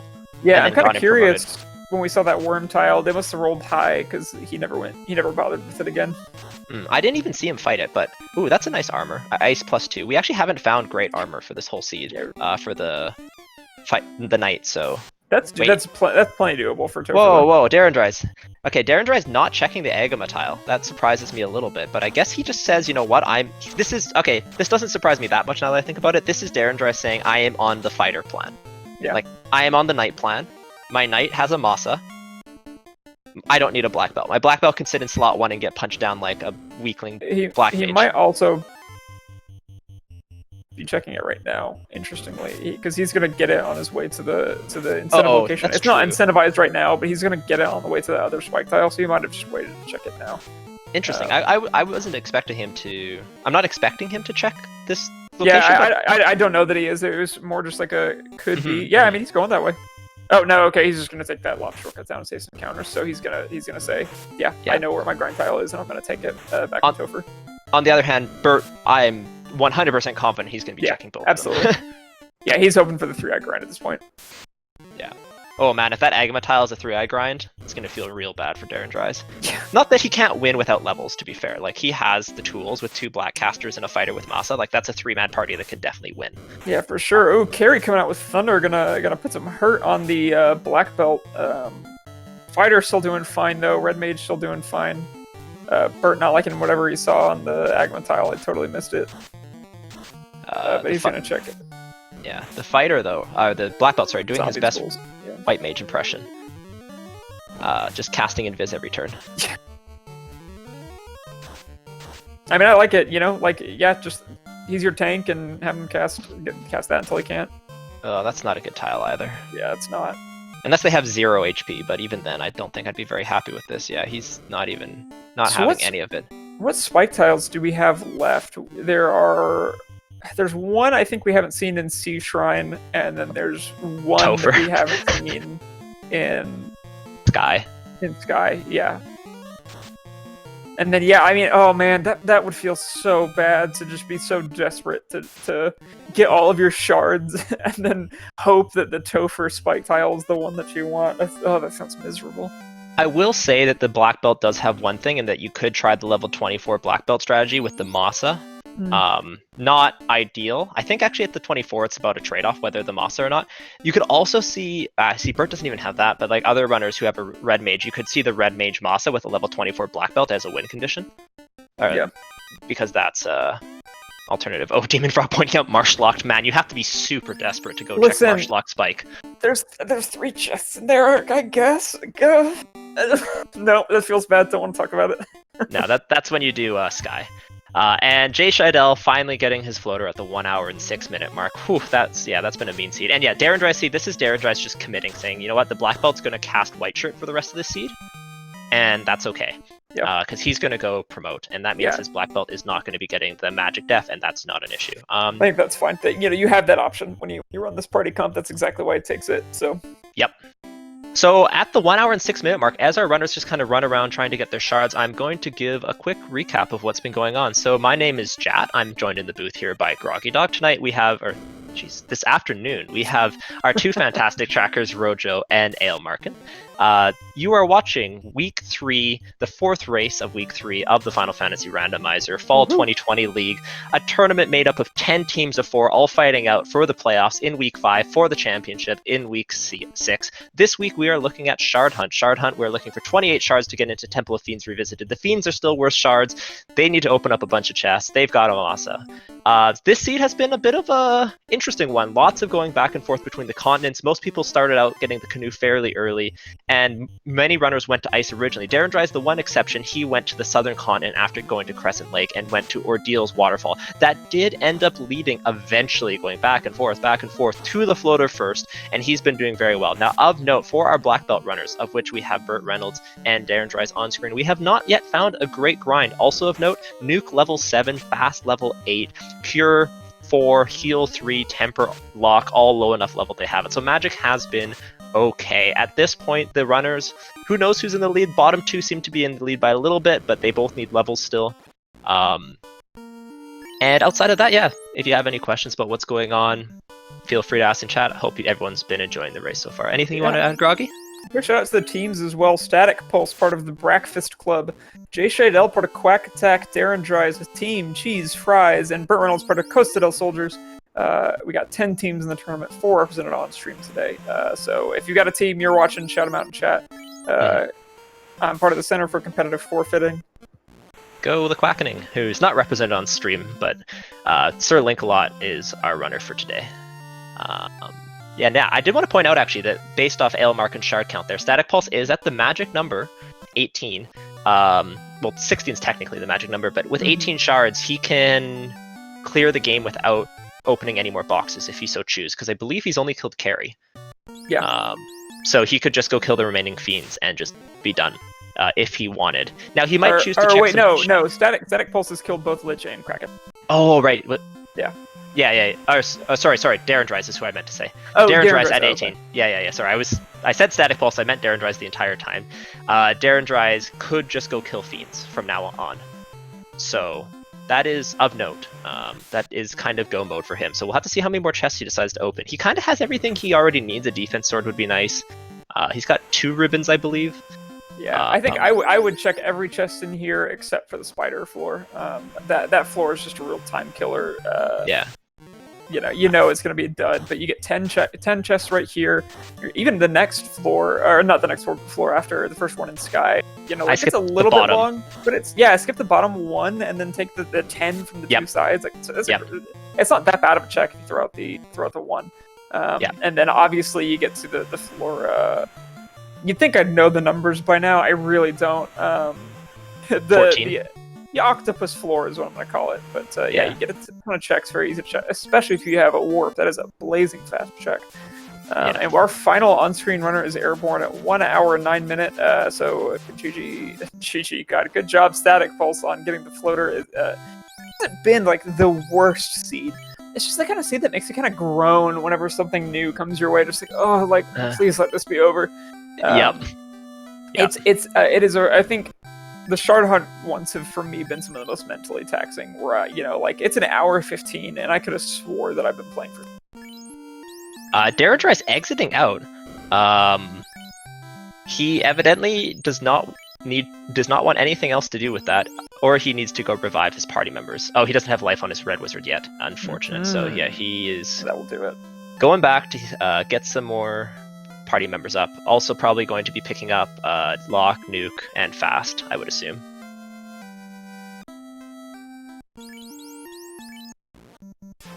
Ale Markin, see, this is why Ale Markin beats me every race. Just keeping me on his toes. Knows not only what he's doing, but also what the runners on screen are doing.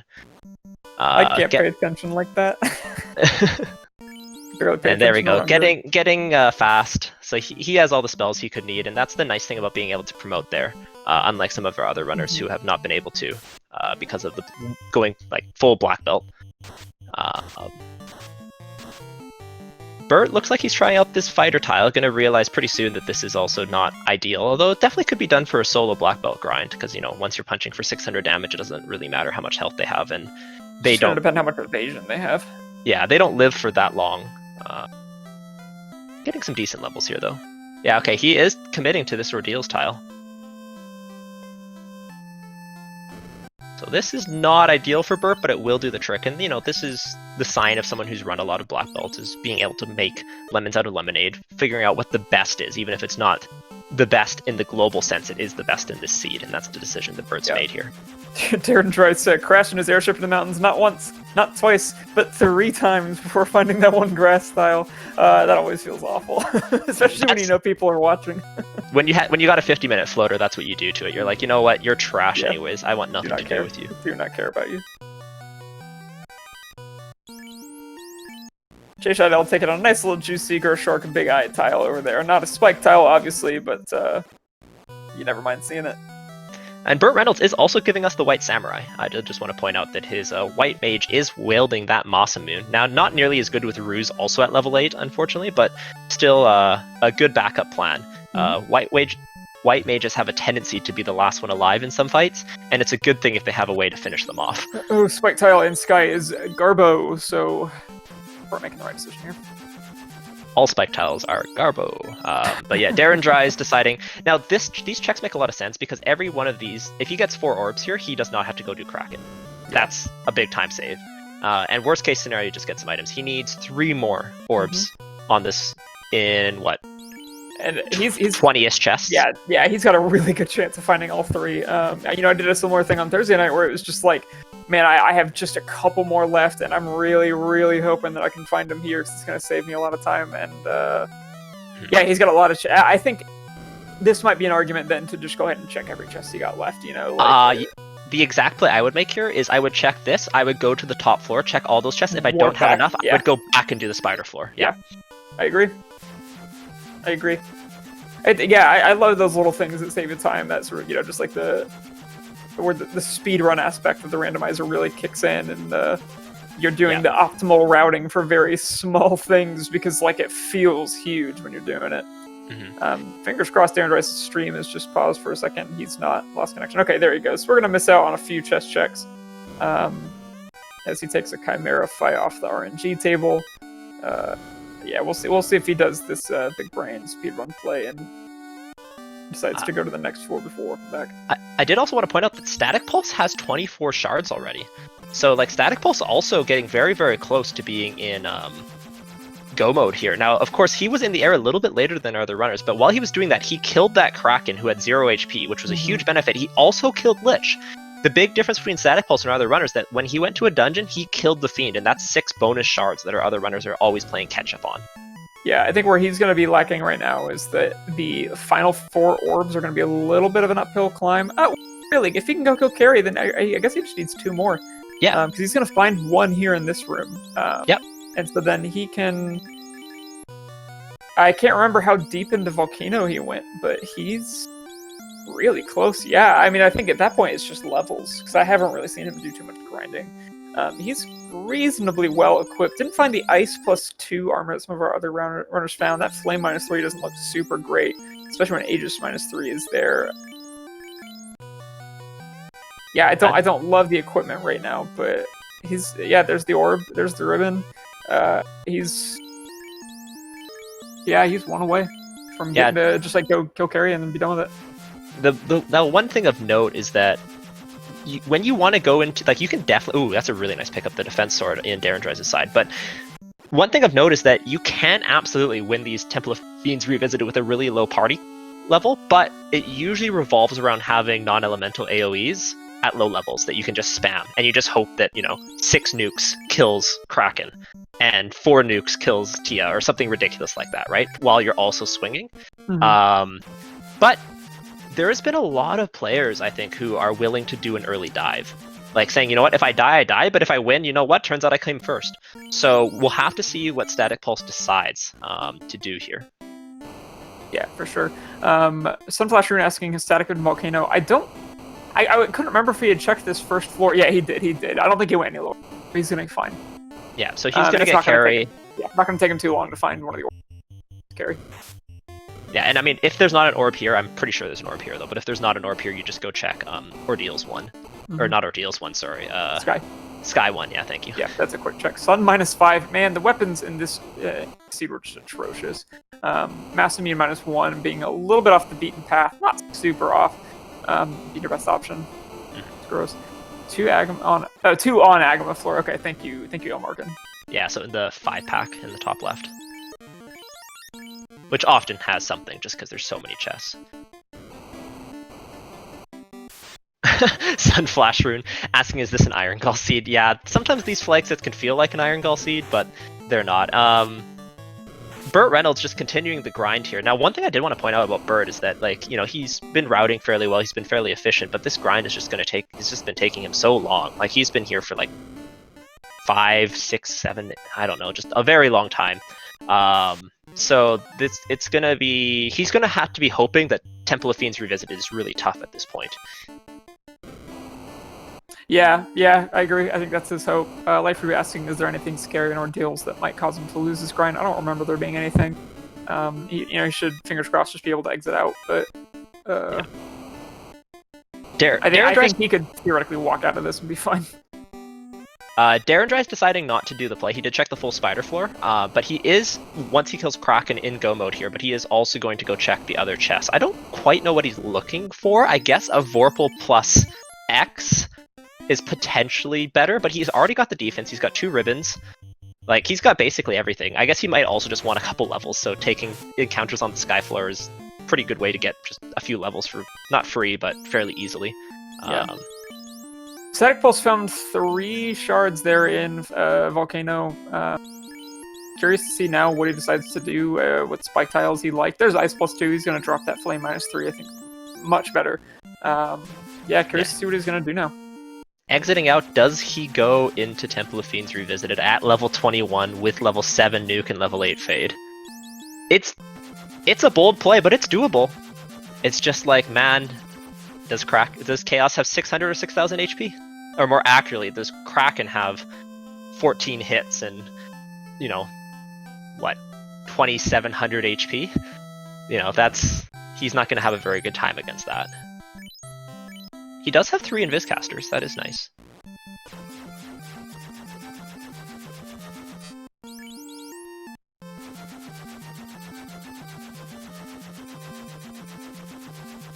Flash Rune, yeah, Ice Sword plus 5 would have been... It's a nice backup. That hits no pretty katanas, hard. eh? Have we seen a katana? We saw a katana at -4 in gross. somewhere. Can't remember where. Man, yeah, sword's not nice here, but grind tile's also not nice, so black belt, no one's just that happy. White mages are probably got the best deal of it, the white samurai strats, but no ruse even. Static Pulse, though, is promoted, so gonna go pick up fast. This does look like he's prepping for a Topher dive. Yeah, what are his levels? 21. I mean, that ain't it. That ain't it. I hope. I mean, like, yeah, I think the only winnable. Thing maybe. God, I hate that you even say that. I know it's true. I hate it. One thing that I found success with in the past is, like, in absence of anything else that I like, just grinding on the first floor of Topher. It does not feel particularly good, but that's a pretty consistent amount of XP if they don't roll too bad. You mean going to the earth floor, right? No, I mean the very first floor of Topher. Oh, interesting. Frost dragons, worms, chimeras. Again, like, it's not ideal, but you can get in and out really quickly and get a good amount of XP. It is not a fun grind to take, and I think it's very much a last-ditch thing, but yeah. It really what's the encounter rate at here? Because that's the other thing. If you're not on a spike tile grind, the encounter rate make a big difference in terms of how fast. I want to say it's 0.6 in dungeons. Yeah, it's 0.6, so a little on the slow side, but not the end of the world. Yeah, again, I wouldn't really not want to, but it's just sort of like it's an option. Yeah, Burt's hit 32. He's mid-30s. I'll be curious to see how much longer he decides to keep this grind going. He is an overgrinder if I've ever known one, so he will go until he feels safe, which will give you a decent finish, generally speaking, in these races, but you're not going to win if you bring a black belt to 42, generally speaking. Because he's still got orbs to get. Like, if he was in go mode, that's a different story, but he's got 16 orbs right now. That's a lot of shards he's still got to go get. He'll get them quickly, but that's still a lot of shards you got to go get. Yeah, I don't know. I was about to make a point, and then it just left my mind. It left my mind. I was gonna say something really insightful. You guys were all gonna go, ooh, and wow, how smart Groggy Dog is. I'm so smart that I just don't actually think. seen T-Mod on Darren Dry's side. Oh, I was gonna posit that maybe Bert was just a dumb thought. There's a lot of build-up. Maybe Bert will go to Sky and train Fischl Wormek. That's it. That's the thought. You're welcome. Roddy Sniper giving you a good time for that one. You got the deep truth. Yeah. Yeah, thank you everyone. Yeah, it's when you're on the Bridge of Destiny, you walk back and forth with the Dank strats until you call a Wormek to your side. That is the deep thoughts. Yeah. Never fails, 100% safe. Listen, it does feel kind of karmically accurate that, like, the roundabout thinking that it took me a minute too long to get to ended up being something Dengwu would do. I don't know if he's listening at all, or if anyone who knows him is listening, but yeah, that feels appropriate. Okay, so Static Pulse is taking these Whizvamp Vamps. He kind of got not bailed out a little bit, but this is an excellent tile to be, like, this is better than just walking around on Temple of Fiends Revisited 1. It's a lot faster, and he's got Harms and Fire 3s, so this will get him a couple levels. I think if I was in his shoes, maybe 24, 25, no, I'd be going for the next swing on the Massa, which is 25 or 26 because of the -1. So that's probably what he's going to be going for. Oh yeah, good call. I always forget that affects your hit rate as well. Yeah, great call. So 5 swings on the Massa is what he's going to be going for. 2-ish more fights, and then I would be going in for the first time dive and crossing my fingers that everything is awful. The other thing of note is that he doesn't have fast casts yet either. That's the other thing that he needs levels for. You want at least 2, but he's not going to get 2, but so at least 1. yeah, I mean, you just save him for, I don't know, Kraken, maybe try and get it done quickly, or Kraken 2 and Chaos. Yeah, Kraken 2 and Chaos. Tia tends to be the weaker of those 3. Chaos, yeah, it's tough. Kraken is usually the scariest, but yeah, Kraken, yeah, we'll see. He's probably going to have 1, he might have 2, but the longer he grinds, the closer Darren Dries is to entering Temple of Fiends Revisited. Not that he knows that, of course.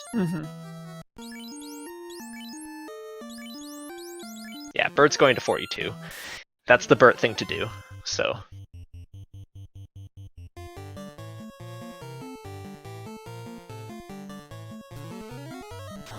Darren Dries going back for pro rings, if I had to guess. Yep. Every so often, a thought stays in my brain, and I'm like, oh yes, I did remember seeing pro rings. They're good. Excellent. This is how I can call the Wormek to me. My pro rings will protect me. Yeah. Yeah, I think now it's just kind of like, how long is it going to take to get up to fighting speed, and what is that for them? Static Pulse quickly got to mid-20s. That wasn't too bad. Gonna save and go right back in.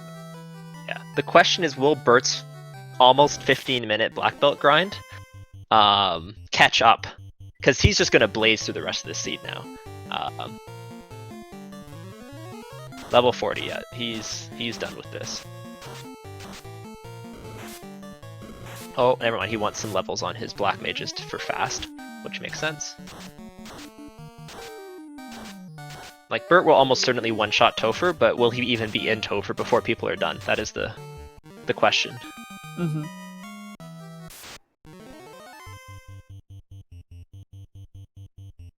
We'll tell you what.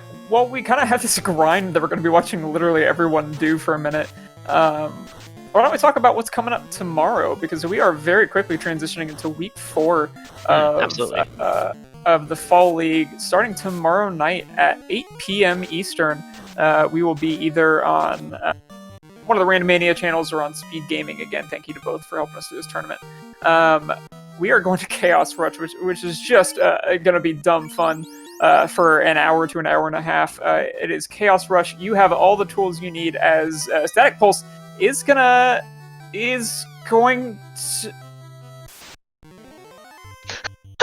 I don't know what just happened. I'm going to talk around this because I don't understand it. He's burning an encounter is what he's doing, but... Okay, that makes a lot more sense. Oh, wow, wow. Just right at the same time, Darren Dries and Static Pulse going into Topher. Wow. Okay. Well, Chaos Rush, tomorrow at 8 p.m. We'll talk about it in a little bit, I promise. But we are into Topher with 2 folks. Let's focus on that. That was real fun to watch. Yeah, 3 3 back-to-back seeds. You start with everything you need to beat Chaos at level 1, except you're level 1, and Chaos is not. And it's also not Chaos. Chaos Rush, check it out tomorrow. That's going to be my advertisement for it. And here we go. Yeah. Topher tile also not ideal, so there is just no good grind tiles in this entire seed. Yeah, it's rough. Static Pulse, checking the free chests, getting a whole bunch of nothing, but also not getting a tent to screw up his heal pot locations. Not that his heal pots are in a good spot anyways. And here we go. Darren Dries and Static Pulse, almost step for step. Static Pulse having the advantage of having more mages. He has 2 people who can... He has a white mage, 2 life casters. Darren Dries having the advantage of a bigger meat shield at the front. Levels are relatively close because Static Pulse did take that grind. So, yeah, this should be interesting. We'll have to see how difficult this Temple of Fiends Revisited is.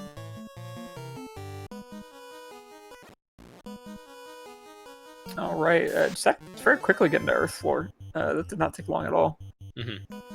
I think Static Pulse knew the encounter table reasonably well and also got some good early runs, so those things both helped. They are on different encounter steps, right? So we will be seeing different encounters for both of them. Are you now? Do you always do a hard reset before you go into Topher? I do, unless I know a reason not to. Even if I know there's a bunch, like if there's like 2 super early encounters, maybe I'll burn them. But I'll do something that I know. I'll like have a plan for what I'm doing. Whether that's I'm gonna burn my 2 encounters as normal, or if it's I'm just gonna reset. All else being equal, I always do the soft reset just because I feel like I'm sticking it to the man for some reason. Lich 2 coming up. Not too much going on. Oh, I shouldn't have said anything because Newt comes out and takes down all 3 of Static Pulse's mages, and that's a wipe. Oh, I shouldn't have said a word. Welcome to Shard Hunt Topher, in which Lich 2 is the gatekeeper. Hi, everybody. My name's Greg. Welcome to the hard part. Don't blame me, Sunflash. That was 100% Groggy Dog's fault. But yeah, welcome. Hello. Have a nuke. Please try again.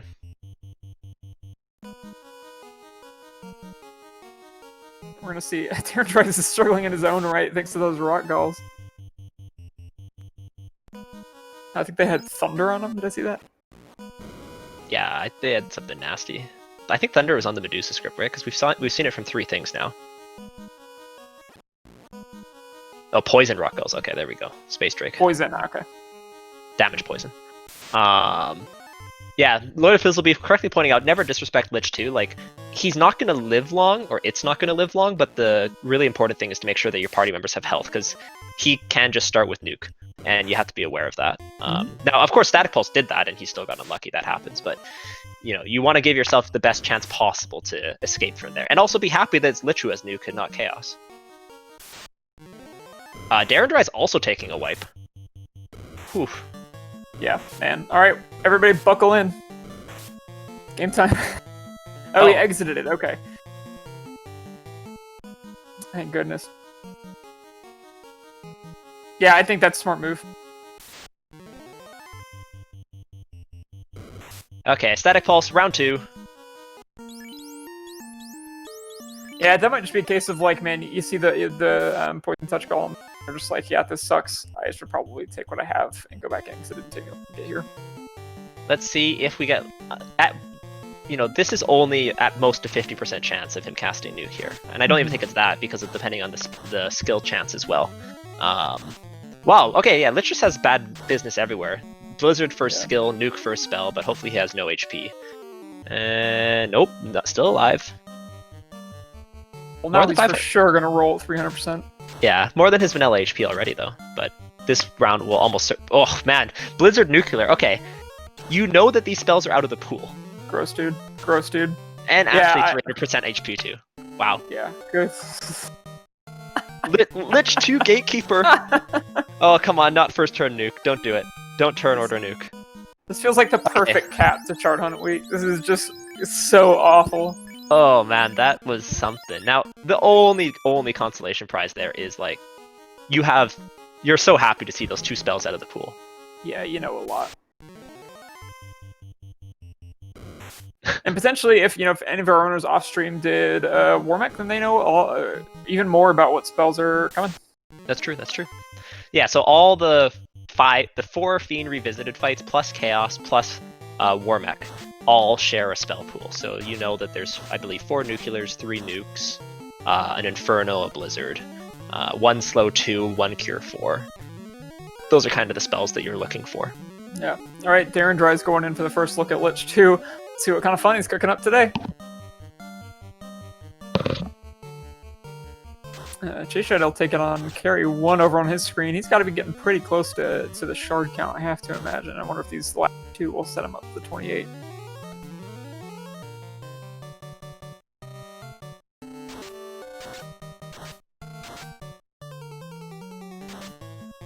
Carry coming out with Thunder. Luckily, plenty of ribbons.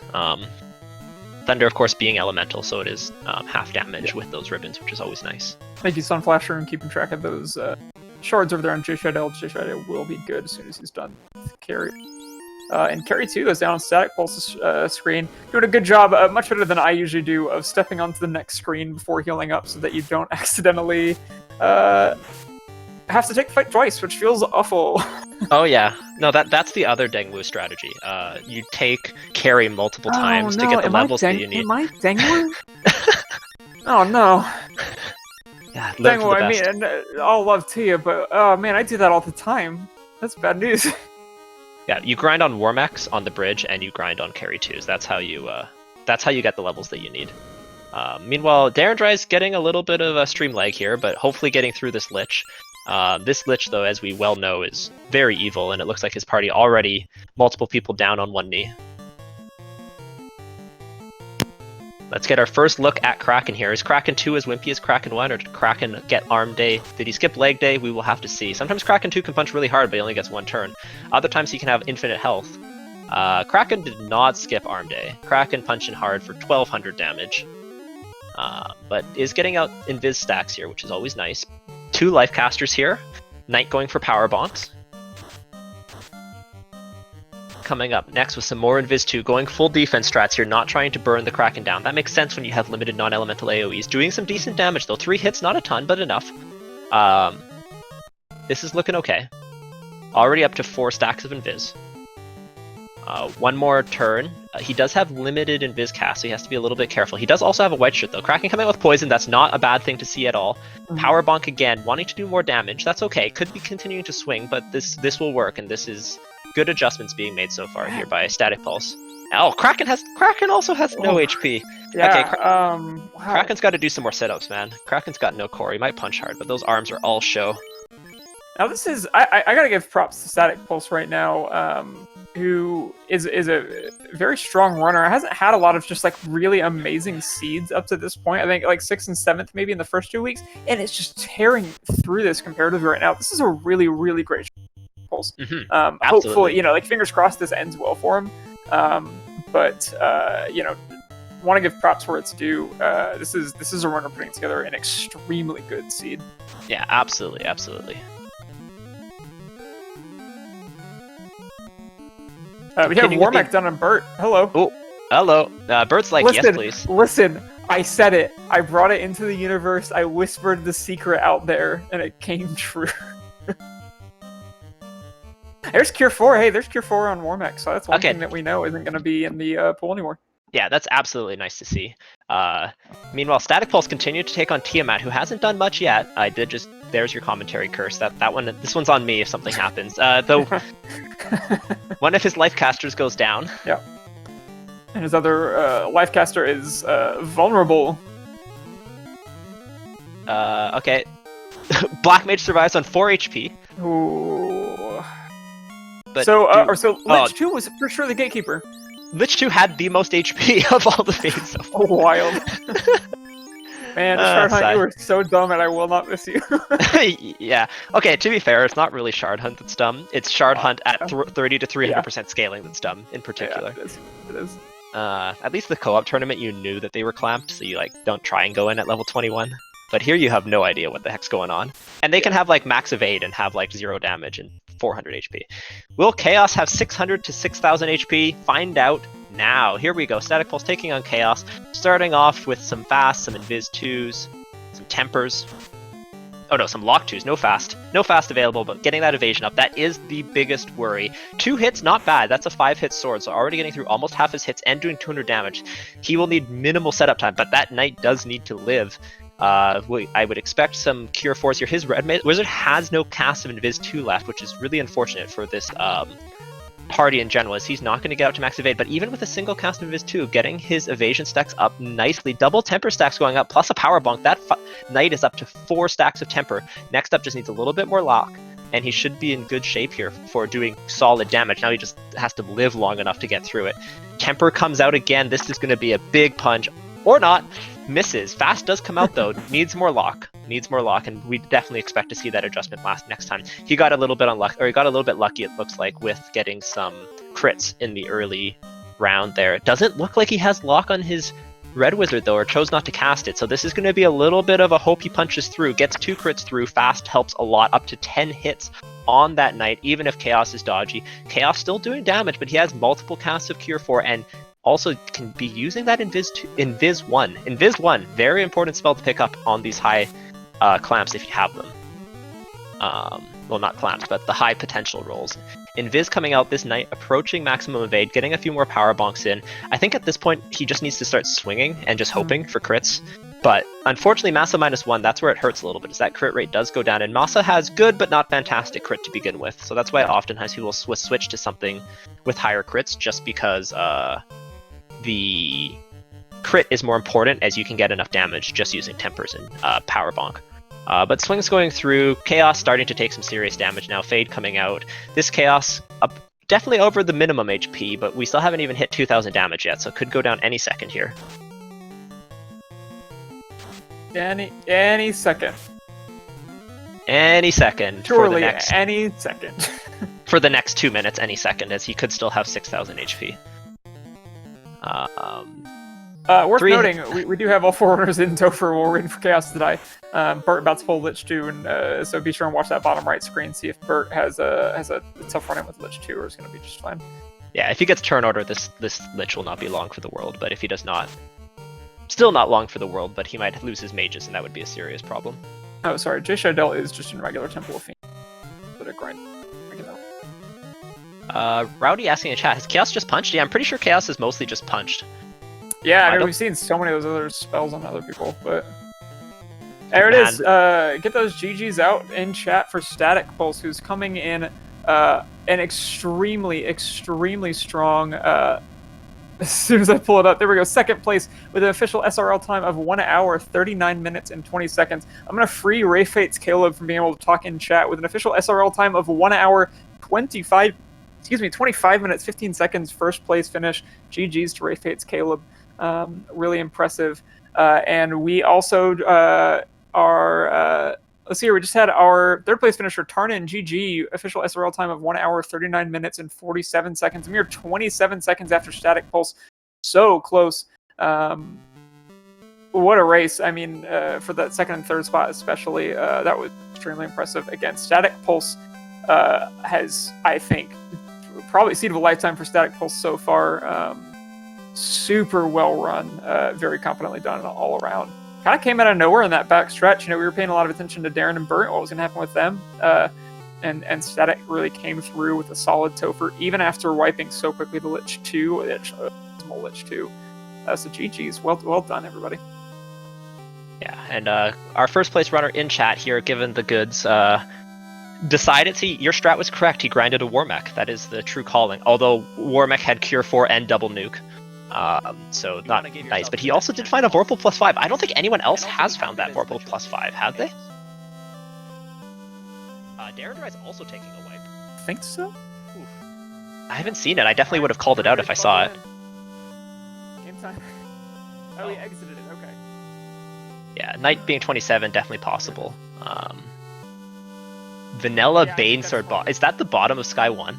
The one that I tell everyone to skip? Okay, Static Pulse, round 2. Or is it bottom left like the Sky Instant? Yeah. Oh my goodness. What a trolly location for the best sword. Oof. Oh, it looks like whoever sound we're on is doubling up on you know, this is only on us listening, so. Oh, I hate hearing my own voice too. This is my literal nightmare. Yeah, so maybe hopefully we can switch the sound or static pulse we can get. Okay, yeah, Ailmarkin's got us covered here. Thank you, Ailmarkin. Much appreciated, because if I have to listen to my own voice, I'm going to leave. I hate it. I hate it. Can't do it. In the meantime, Darren Dries is on Chaos here. There we go. Oh, God bless. Okay. Yeah, Darren Dries Chaos. Hey, sorry, Darren Dries. Got distracted. As is Bert. Bert with that neat little color palette. Yeah, Bert. Yeah, Life Reboot. Bert Smoke Topher. Yeah, and that's what a 42 black belt is meant to do. You make up a lot of time doing just that. And we are joined in the booth by our first place runner on stream, second place overall, Static Pulse. GG's. Congratulations to the Breakfast Club for getting that sweet, sweet second place finish. Yes, hello, GG everyone. Kind of surprised that I managed to nab second, but it was a really good run. Yeah, I think you had a very nice run. I think just with the way everything rolled out, going not with a black belt, definitely a strategy that paid off in this particular seed. All the grind tiles were not like super fast, and there was good enough swords. The one chest you skipped in Sky had a Vorpal +5 though. Oh, well, I never went to Sky, actually. The Oh. time was so late. I decided, I needed, I think, 3 or 4 more shards, so I decided in the end to go to Volcano. Right. Sorry, maybe Quick. it was... Yeah, quick pause real quick to say GG's to both Darren Dries and Bert Reynolds, who have now finished. Darren Dries with an official SRL time of 1 hour, 42 minutes, and 18 seconds in 5th place. Bert Reynolds with an official SRL time of 1 hour, 43 minutes, and 5 seconds for 6th place. GG's to both of you, and GG's to Hangry Canuck, who came in 4th with a 1 hour, 41 minute, 28 second time. GG's to everyone. We are also joined by Darren Dries. Darren Dries, GG, welcome to the booth. Hey, thanks guys. That was a fun seed. Good job, Static. Oh, thank you. Yeah, this, seeing some of the previous races, with the scaling as it is, you don't really know how things are going to shake out going in. I was a little concerned at the start, just because there weren't any good grind tiles. So I was like, I'm wondering where I'm going to get the grind in, but I didn't need it. Ended up getting mostly enough EXP just kind of walking around, and ended up getting some good EXP off those sharks in Earth and those whiz vamps in TOF behind the key lock to get up to 25, which I wanted to get up to 25 since the muzzle was -1, so that would give me my extra swing, I believe. But more importantly, it got me that 1 charge of fast on the Black Mage. Yeah, that was basically word for word, I guess, what we were thinking that you were Yeah. going for. Yeah. So that makes a ton of sense. Hangry Yeah. Canuck saying in chat, guess nobody else saw the Lich 2 full script. Either of y'all want to comment? Yeah, Lich 2 was mean. Boy, Lich 2. Not used to seeing him being the hardest guy in Topher, but coming out with a nuke and taking down all my mages round 2, that was unpleasant. So I just reset out of that, and luckily didn't see that again, but then he hit me with a nuclear, which most of my party survived at least, and then he went down. Ooh. I was really glad that I exited out of my first Topher dive because I ran into rock goals about 1 step away and got thunder and poison. And Yeah, we initially thought you had wiped, and we're so glad to see that you just exited out to save the progress, which I think was not a bad idea. Yeah, I think I got 2 levels on my fighter and red mage off that, which made a big difference.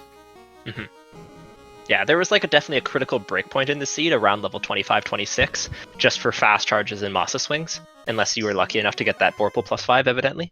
But even then, actually, Vorpal +5, you'd be getting the extra swing at level 25 or something like that. So overall, yeah, 25, 26 was the magic number here, and it seems like that was what happened for most people.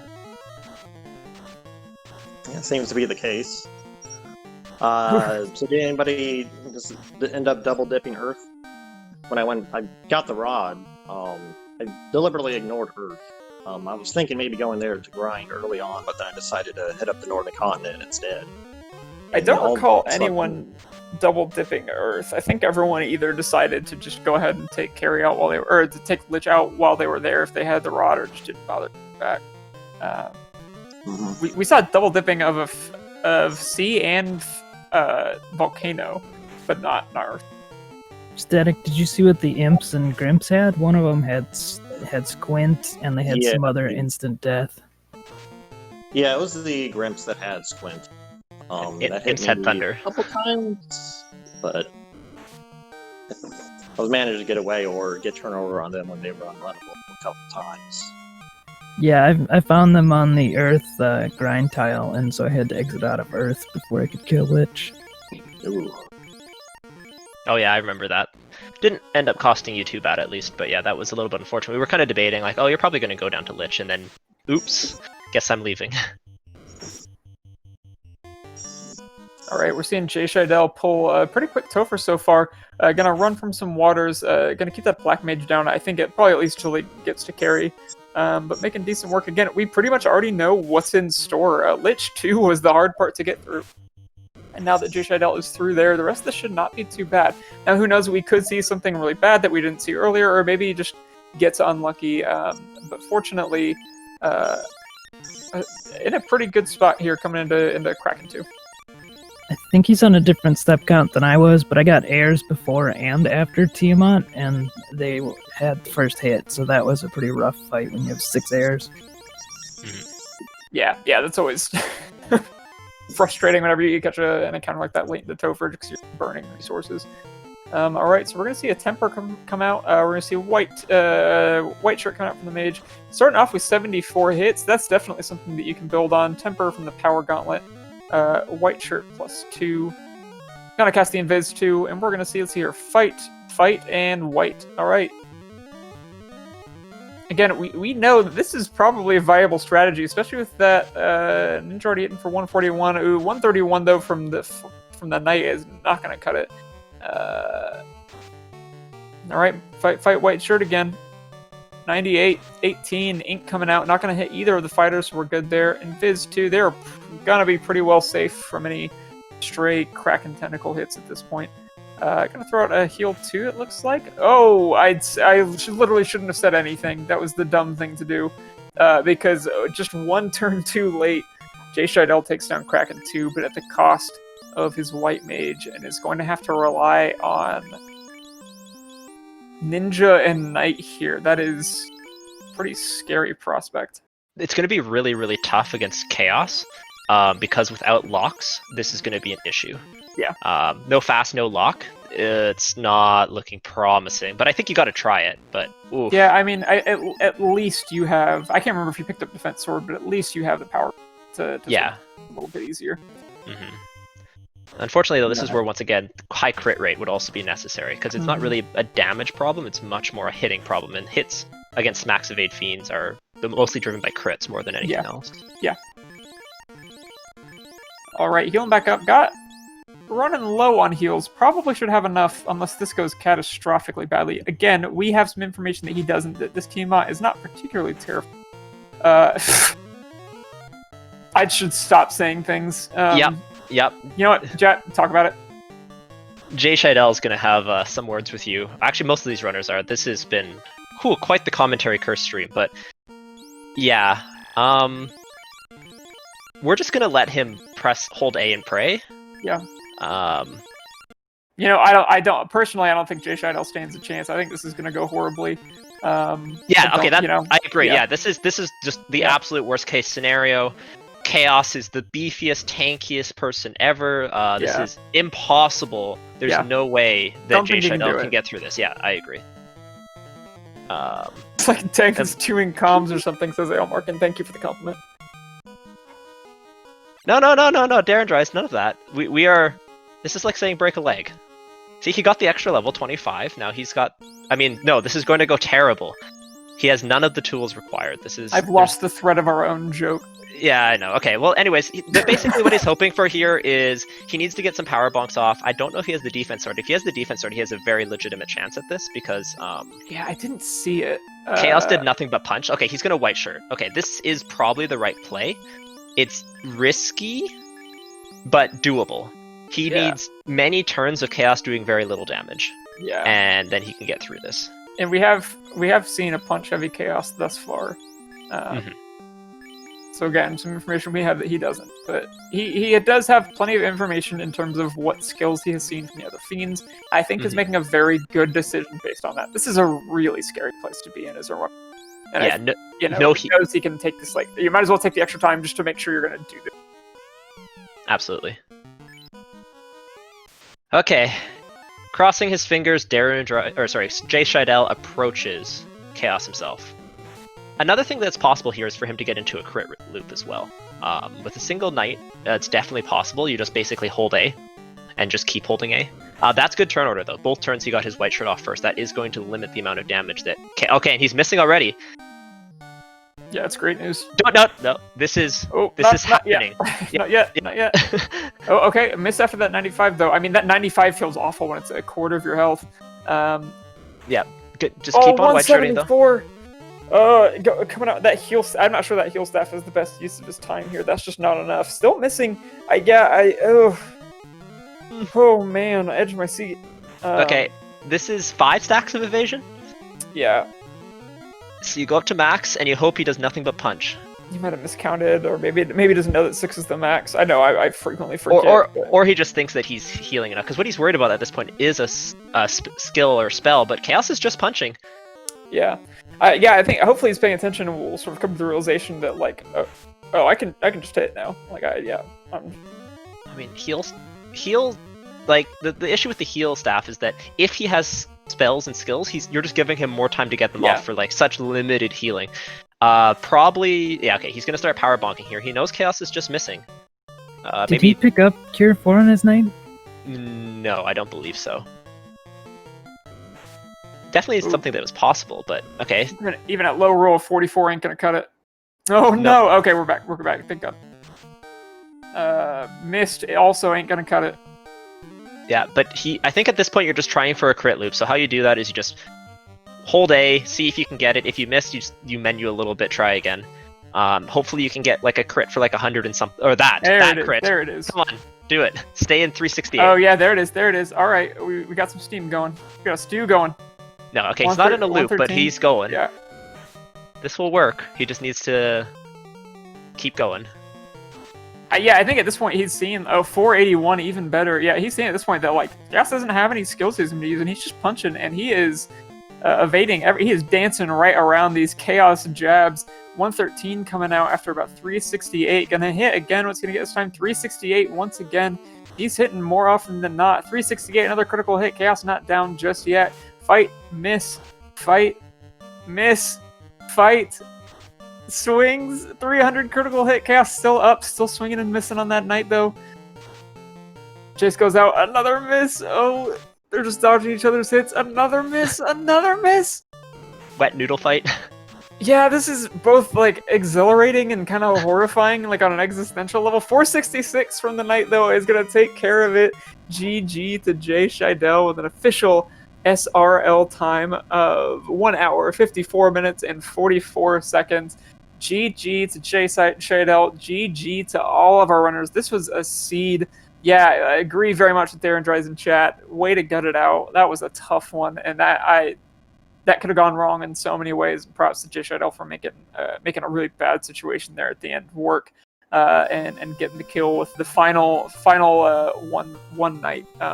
Extremely well done. We'll see if we can't get him here in the booth. And there we are, joined by Jay Scheidel, who just finished on stream. GG's. How you feeling? Groggy, I think I have some words for you. No. We uncommentary Christian. Did you see how you got through that? I saw from cracking to the end. I've got some words. Yeah. Oh, well, then you missed some of the other stuff too. Yes, you might have more words if you watch the whole thing. No, listen. You had a real tough run of the Fiends there. We were remarking at some of the other runner streams as they went through, like Lich 2 was the real gatekeeper, and then it got easier as they went on. But I think you just got some real bad luck there. Yeah. But again, you absolutely made the most of it. So shout out to you. That was a very well run Topher to end things out. Probably the lowest I've ever done a Topher dive. I was so scared. Wow. Yeah, you always like going in that low. It's just a hope and a prayer, right? But yep. Fortunately, once you got past Lich 2, this was a reasonably friendly Topher, and I think it was fun to watch you make that kind of last decision going into Chaos. Like, is the white shirt my best option? Yeah. is, better armor my option? And I think you made the right call, and it paid off for you with a really great, memorable one-man chaos kill. So well done. That was Absolutely. crazy. Okay, so we are pretty close to the 2-hour mark at this point on stream. So I want to make sure we give SpeedGaming their channel back. But before we do that, I would love to hear some final thoughts from all of our runners. We got 3 of you assembled here. Why don't we go in reverse order? Jay Scheidel, any final thoughts about this seed, about Chaos Rush coming up next week? How you feeling about the Fall League tournament? It's been fun so far. The Chaos Rush has me a little bit scared. Again, I'm not too. good at low-level Tophers, and yeah. So, we'll have to see how that works. Otherwise, it's been fun. Good. Glad to hear that. Best of luck to you next week. Let's go to Darren Dries. Darren Dries, any thoughts for us? Yeah, I'm really excited for Chaos Rush next week. This was a fun seed as well, but there's like 25 points between 3rd place and I think 5th or 6th place right now. So that's 1 to 2 races that can go somebody's way, and everybody's right in that spot for 3rd and 4th place. So it should be really interesting next week. Absolutely. Okay, Static Pulse. How about you? I'm interested. So I've done a couple seeds, but I haven't practiced it too much. It's certainly different, so I'll be looking forward to playing Chaos Rush more and getting my teeth sunk into it a bit more. It looks like it'll be a promising time. I know people are kind of nervous about it, so maybe we'll see some more shaking up of the ranks here next week. Yeah, we might. It is tight atop the leaderboard. Top 4 teams out of 10 move on to week 5 and a pretty nasty Florida entrance shuffle. And there's still a lot of teams hunting for that final spot. So good luck to everybody heading into week 4. GG's to all of our runners. GG especially to Static Pulse for an incredible seed. Really fun to watch that. And I think, Jat, I'll throw it over to you to close this out. Yeah, thanks again for everyone for racing. Thanks again to Groggy Dog, my co-coms, to Rojo and Ale Markin for tracking tonight, or this afternoon. My goodness, I only do seeds at like 10 o'clock Eastern, evidently. To SpeedGaming 4 for having us. They do a fantastic job putting on a great show every single time. And thanks again for everyone who came out and watched. We hope to catch you again tomorrow, Tuesday, Thursday, Saturday for the next 3 weeks as we wrap up this Fall League. I'm Jat. Thanks again for listening, and I hope everyone has a fantastic afternoon and evening. Good night, everyone.